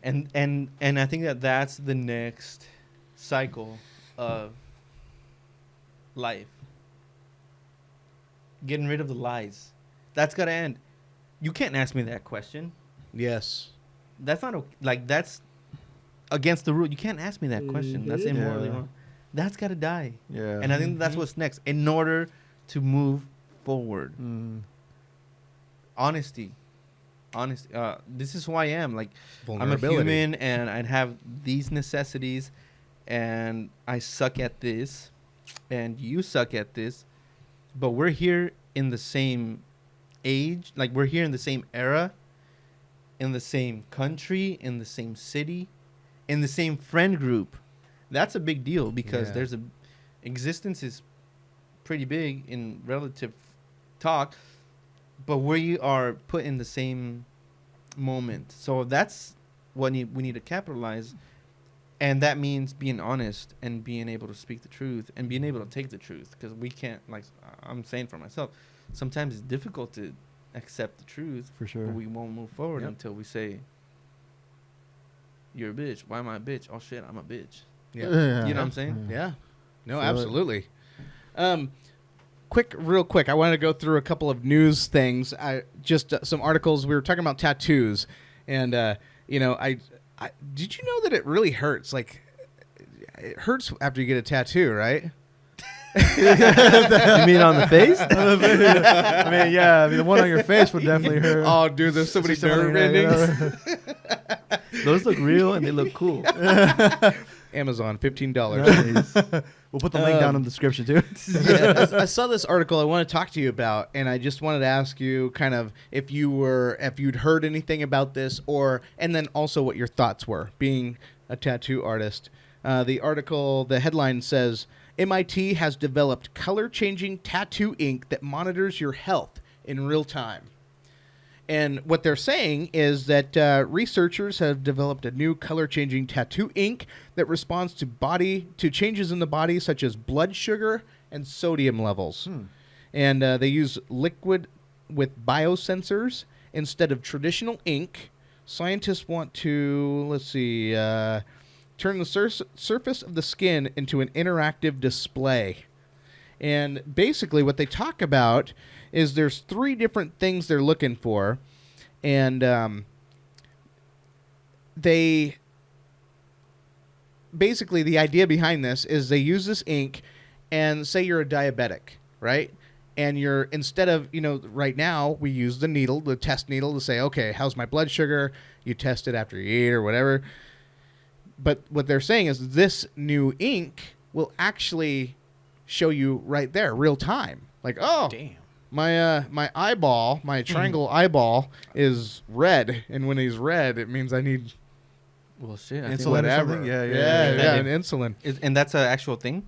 This is a real thing. So I think what it is, it says, but if you're ready to be signed up for one of these biosensing tattoos, unfortunately, we have to disappoint you for now. So far, Dermal Abyss, that's the company that's working on this, is only in the proof of concept stage, and there's no indication of when it might become a real product. But I say now, man, if you want to step up your game, look into that. That's Once it what I'm releases, bro. That's pretty cool. what do you think about that? Yeah. Technology, right? Yeah. Yeah, and a lot of more stuff like that is gonna happen. But I think that's really cool. I think that it's gonna be different than a regular tattoo at the beginning. It's not gonna be like, oh, let me get a tiger made out of this stuff, because it's gonna have. You're not gonna be able to tattoo the same. I don't know. Who knows? Yeah, who knows? Yeah. Because I have no idea what it's gonna be like. But why not? If it's gonna be helpful. Yeah, helpful it's gonna for sure. be. You'd have your first kid tattooed, right? Yeah. I think that's cool. That's a cool thing. Yeah. Let's figure it out. Along with going with that, I don't have my notes because we're actually using my phone for recording purposes. But Thanks for bragging. in the same realm of that, I was actually reading an article that actually helps your immune system, because it's an open wound, right? When you get a tattoo, it's an open wound, so it's fighting off bacteria from getting into that. Your body, your immune system's fighting it off. So they were saying that they did a study, and I'm horrible at specifics, but they were saying they did a study to where it actually boosts up your immune system. The more and more longer you get, like the more tattoos you get. Ink? No, like just your immune system in general. That or regular ink? Regular ink. Oh, wow. Yeah. So it helps you out. It builds your immune system. It works out. It works it out more. It's kind of like they compared it to when you work out, your muscles get sore, they get inflated, and you get strength. So it helps you out a lot more. And I'm like, damn. Imagine just getting inked up. I have like the most savage immune system in the world, bro. Well, that's crazy, because a lot of people are like, well, it can cause cancer, blah, blah, blah, ink and all that stuff, which is like, there was this one guy that... Is that true? I heard that. Well, I mean, anything can cause cancer. Your Burger King. I mean, your Big Mac causes cancer. Drinking can't give you cancer, does it? Well, anything can do anything. Drinking can give you cancer. Oh, well, But it goes, I mean, with like you said, anything nowadays. Yeah, which is pretty cool to hear. Yeah. Hopefully it comes through, and hopefully they said it does. They did a study on men and women, I believe, and they said it does. They see an improvement in the immune system. There you go. Dude. Schedule your next tattoo appointment. I love it. Yeah, instead of getting flu shots, get a tattoo instead. Getting the sniffles, come and get a tattoo. There's no side effect. The only side effect is if you get it, what do you call it? Infected. Yeah. Be You clean. gotta take care of yourself. Well, right? for the record, if you're gonna get a tattoo, please, eat something. Mm-hmm. Come with a full belly. Yeah. And earbuds to listen to music. Yeah, you can do whatever you want. If you want to have a conversation, let's have a conversation. Yeah, for If sure. not, let me do this tarot. Yeah. Do you end up being like, so? Okay, the reason I ask, whenever I would get my hair, if I could go to the same person, I tried to go to the same person every time, and that's why I loved when I had my beard. I guess I still have a beard, but I haven't not long enough to like do the style. Oh no, yeah. Because he was like, "What's up with your face?" It's because of the tats. What's up with your face? Yeah, it's ugly. Thanks for fucking bringing that up. I said at the beginning, I was like, "Oh damn, that's mean." No, you said you have a beard, bro. Come on, man. No. Anyway, and so I would. What I loved about your barber hairstyles, whatever you have, it's almost like it's someone you can talk to, and you build this rapport with this person. Like on Barbershop, right? Ice Cube, Barbershop, like they are all just chopping it up. I love that type of thing where you can go in, and I've always been a blabbermouth, so anybody I can talk to, like I'm all for that. Is that what you see as a tattoo artist? Oh, that's funny that you asked that. So today, I was 10 and I was thinking, I got this, I got a welding set up at my home. I have 2 clients that are waiting on my availability. But lately I've been so busy tattooing, and then that's priority right now. That's priority. So I've been tatting, and I'm like, well, and it just occurred in my mind. One of the good things that I really enjoy about tattooing is that subconsciously people come in here and they spill the beans. And they unload. Like Tekashi 6ix9ine spill beans, or that's another subject. That's a whole another world. We'll save that for the next episode of Tip Touch. Yeah, and No, there's we a lot won't. to say about. Yeah, okay. But I'm just trying to do this tat. I'm trying to focus on this tat because I have to focus because I want to do a good job, and I'm not no fucking Madonna. I'm trying to do a good job. Yeah. And a lot of times, like, people are. What I've noticed is that you just want to unload. A lot of the time, not every time. A lot of the times, people come. I can see in their face people come stressed. Oh, I can smell it. And then they just unload, and then it's like, okay, well.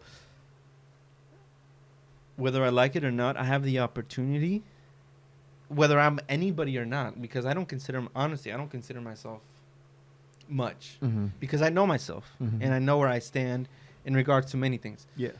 But I have the opportunity to say something to what you're telling me. So what am I going to say? I can say, so whatever I say to you when you just spill the beans about a lot of your personal stuff that is very important, like there's very life meaning. I have to say something that is going to give you life and not going to transmit a fuck up. Because it may resonate in your brain. I don't know if it will or not, but it may. And if I resonate in your brain in a negative way, that's a big deal on me. Yeah. That's just how I see it. Wow. That's what when I was 10 today, that's what came to my mind. I was like, oh, whatever I got to do for the time being that I'm a tattooer or that I'm tattooing, that I have the privilege to tattoo somebody because somebody coming to get tattooed by me, they're dropping money. Shit. Yeah. It's not easy to just drop a couple $100 here for a tattoo. Sure. Like, that's a privilege, right? So this was just a really since today. And I hope I don't forget it because I have a bad memory. Yeah.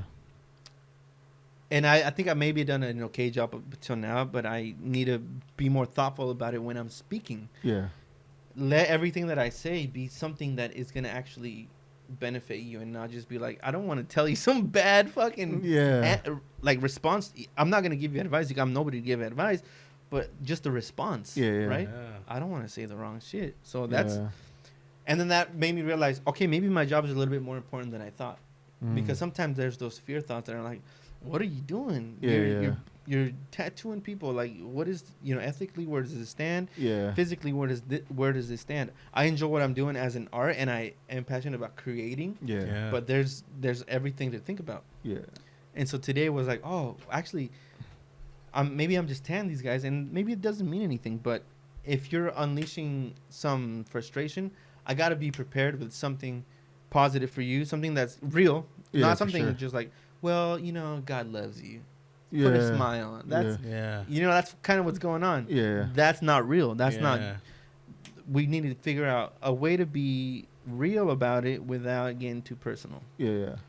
And create an impact, say the right thing to create an impact to where it's going to resonate and you're going to go and act upon it.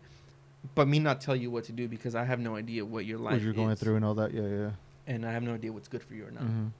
So that's tricky, and that's kind of came today, and that's a good mission to kind of figure out on a day basis what to say and not just to open my mouth and run my mouth like we're all used to. Dude, I think that's awesome. Yeah. Would this be a good point to kind of not only let our friend here, Luis, know, but our viewers know about the goal? Oh, yeah. So do you want to make the announcement now? Yeah, let's talk about it. All right. Let's talk about it. Hold on. Let me take a sip. Yeah. This is going to be one of those, I don't know if he was being serious, but he's serious from the looks of it. All right. We'll end the podcast on this note. Okay. So when we first started the podcast, we have a lot of like underground rap, like when, Tupac, it wasn't until after he died that all of a sudden all this music came out from anywhere. We have a lot of those hidden podcasts too that will never see the surface of life. They're in the vault until I'm assassinated.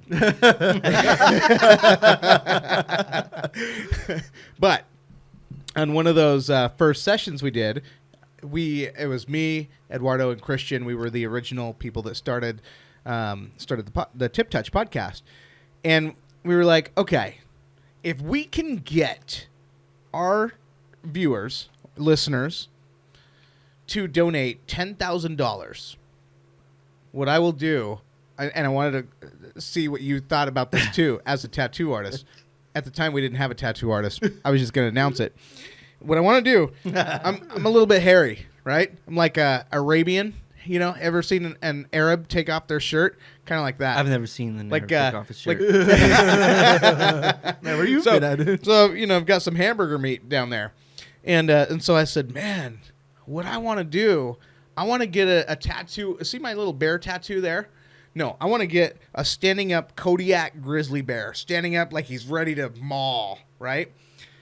Get the outline of him, but then my hair, my body hair, would be his fur. And then I would shave around it. I'd shave everything else around it to where all you see is this furry grizzly bear just on the attack. That's fucking sick. I love that. but the thing Have you ever seen anything like that?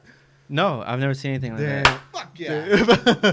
But the thing is, you're serious. $10,000. If people donate $10,000, we would have to set that up somehow. So we'll set that up. But okay, $10,000 or was it a million followers? Because think about it. This is a tattoo that's going to be on your body, Brad. Well, At least being up to like 1 million followers, I'd be cool with that just for the channel.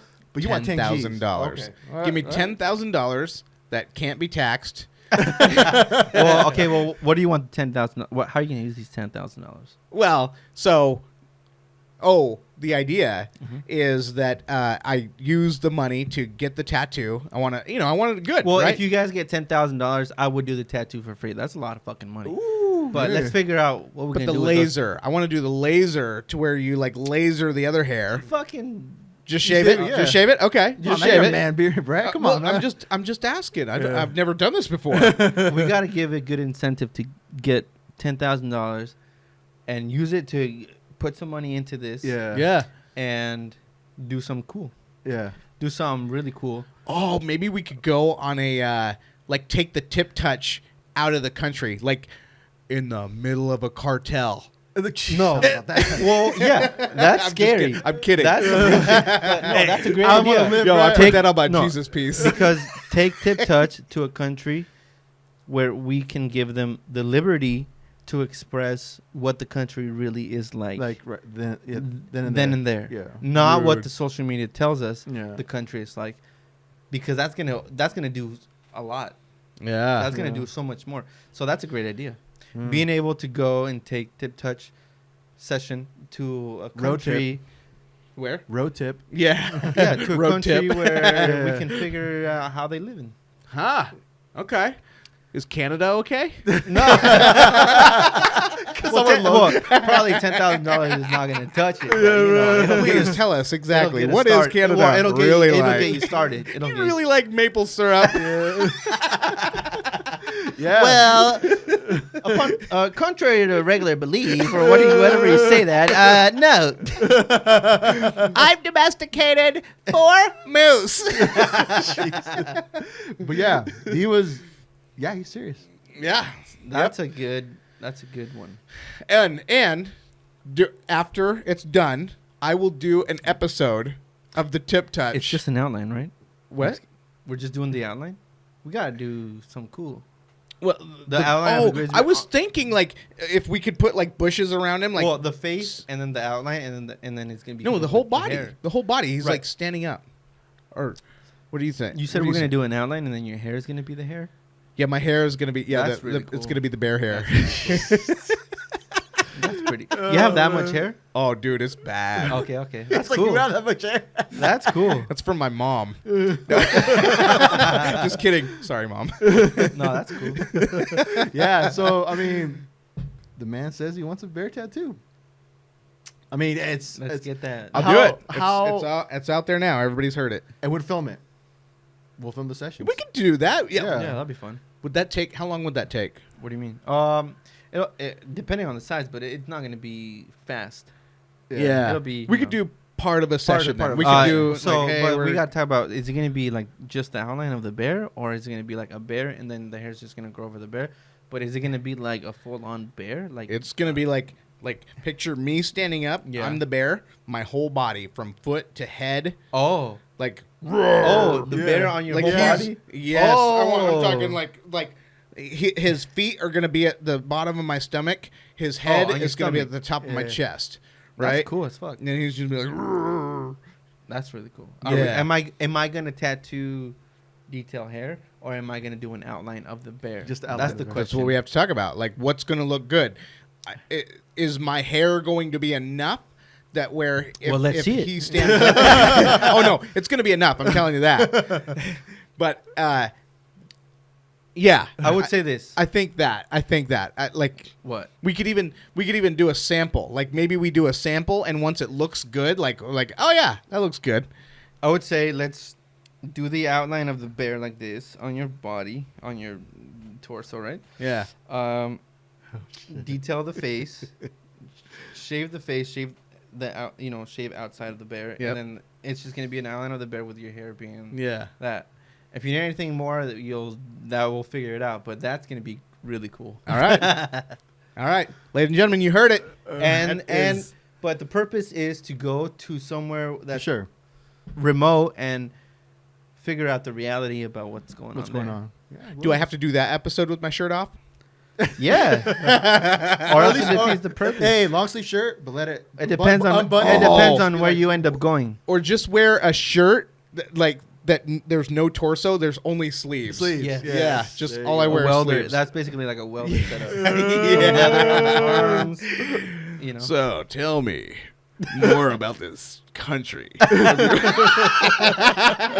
Did you? Okay, so you know this whole R. Kelly situation, right? My sister, you guys know about the whole R. Kelly. Yeah, Oh yeah, yeah. oh yeah. My I'm like, I'm sister, intrigued. she's 20, and she was showing me a video where he went to,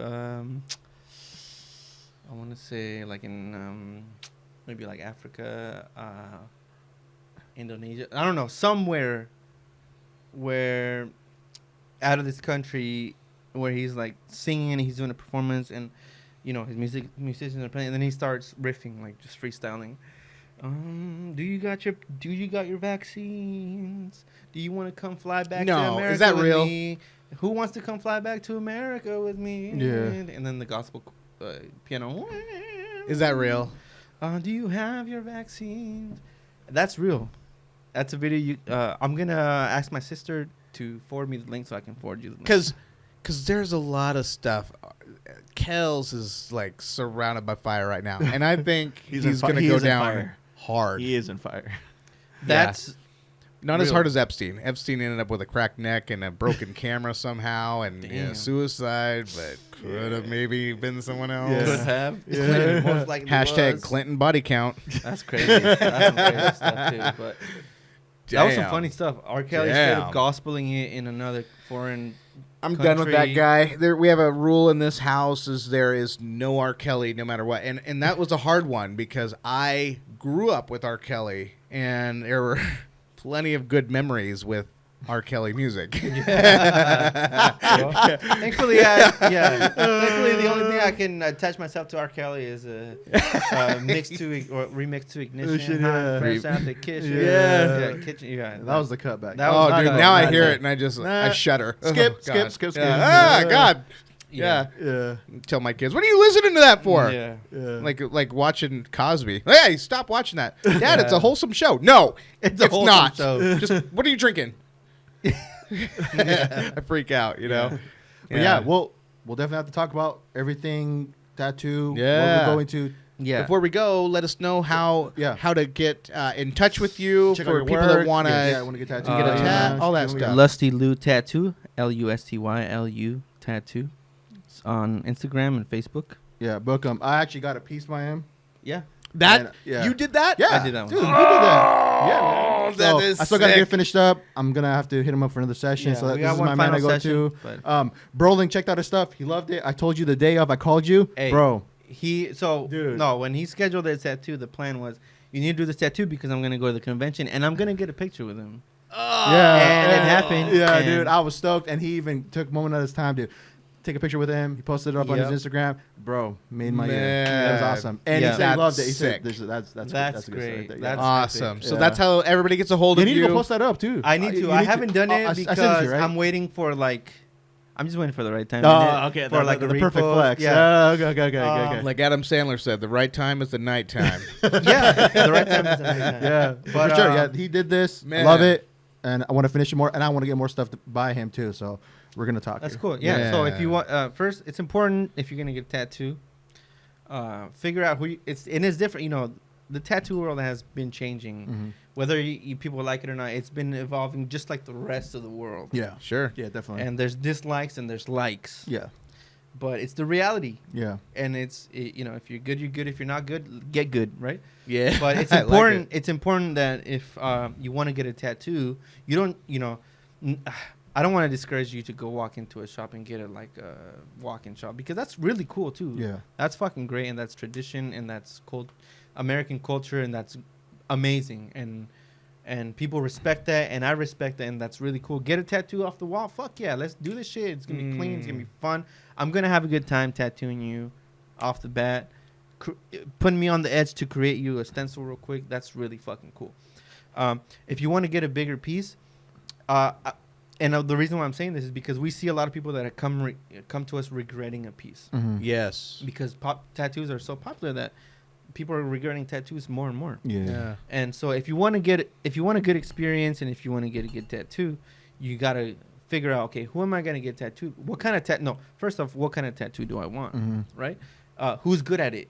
Who's in my town that's good at it? And so let's check out his work. Let's check out if the qualities that you are seeking for is there, and then go to the shop and then make your appointment, and knowing the kind of work, so that you have an ease. You're trusting that this guy, no matter what, he's going to perform, without just showing up and like saying, oh, you just tattoo me, and then you're like, oh, I'm unhappy because I didn't think you were going to do this bad, right? So you got to do your research in a way. Let's do some research. Yeah, for sure. And if you want to get a small, simple tattoo with your friends on the fly, that's really amazing and cool and fun too. It's the experience. But if you want to get something more serious, do the research and come prepared, and let's both work on giving you a really fucking cool For tattoo. sure. It's gonna be meaningful or not, but it's still gonna be good. Whether it's meaningful or not, it's gonna be good, and it's gonna be quality, and it's gonna be a fun time. I love that, man. That's So, solid. So yeah, we will end it off that way, guys. You good? I'm good, man. All right. Yeah. So again, guys, thank you, Lise, for coming out here. I appreciate thank it. you You're a guys busy so much. man, dude. I know, and I appreciate you taking the time out of your busy schedule to come over here and do this. Again, I told my boy. This is the good times. I told my boy Brett here that this would be an awesome interview, and so far, I think this is one for the books for sure. Like with all the stuff that we did before. So for everybody watching, anybody wants to get tattooed, check out my boy. He gave us an Instagram. We'll even put the @Instagram on the bottom of the description of this video. Again, subscribe, like, comment this video, spread it out. We have some cool stuff here in the works for future videos. And yeah, again, thank you for watching the TikTok podcast. Sick. Let's go.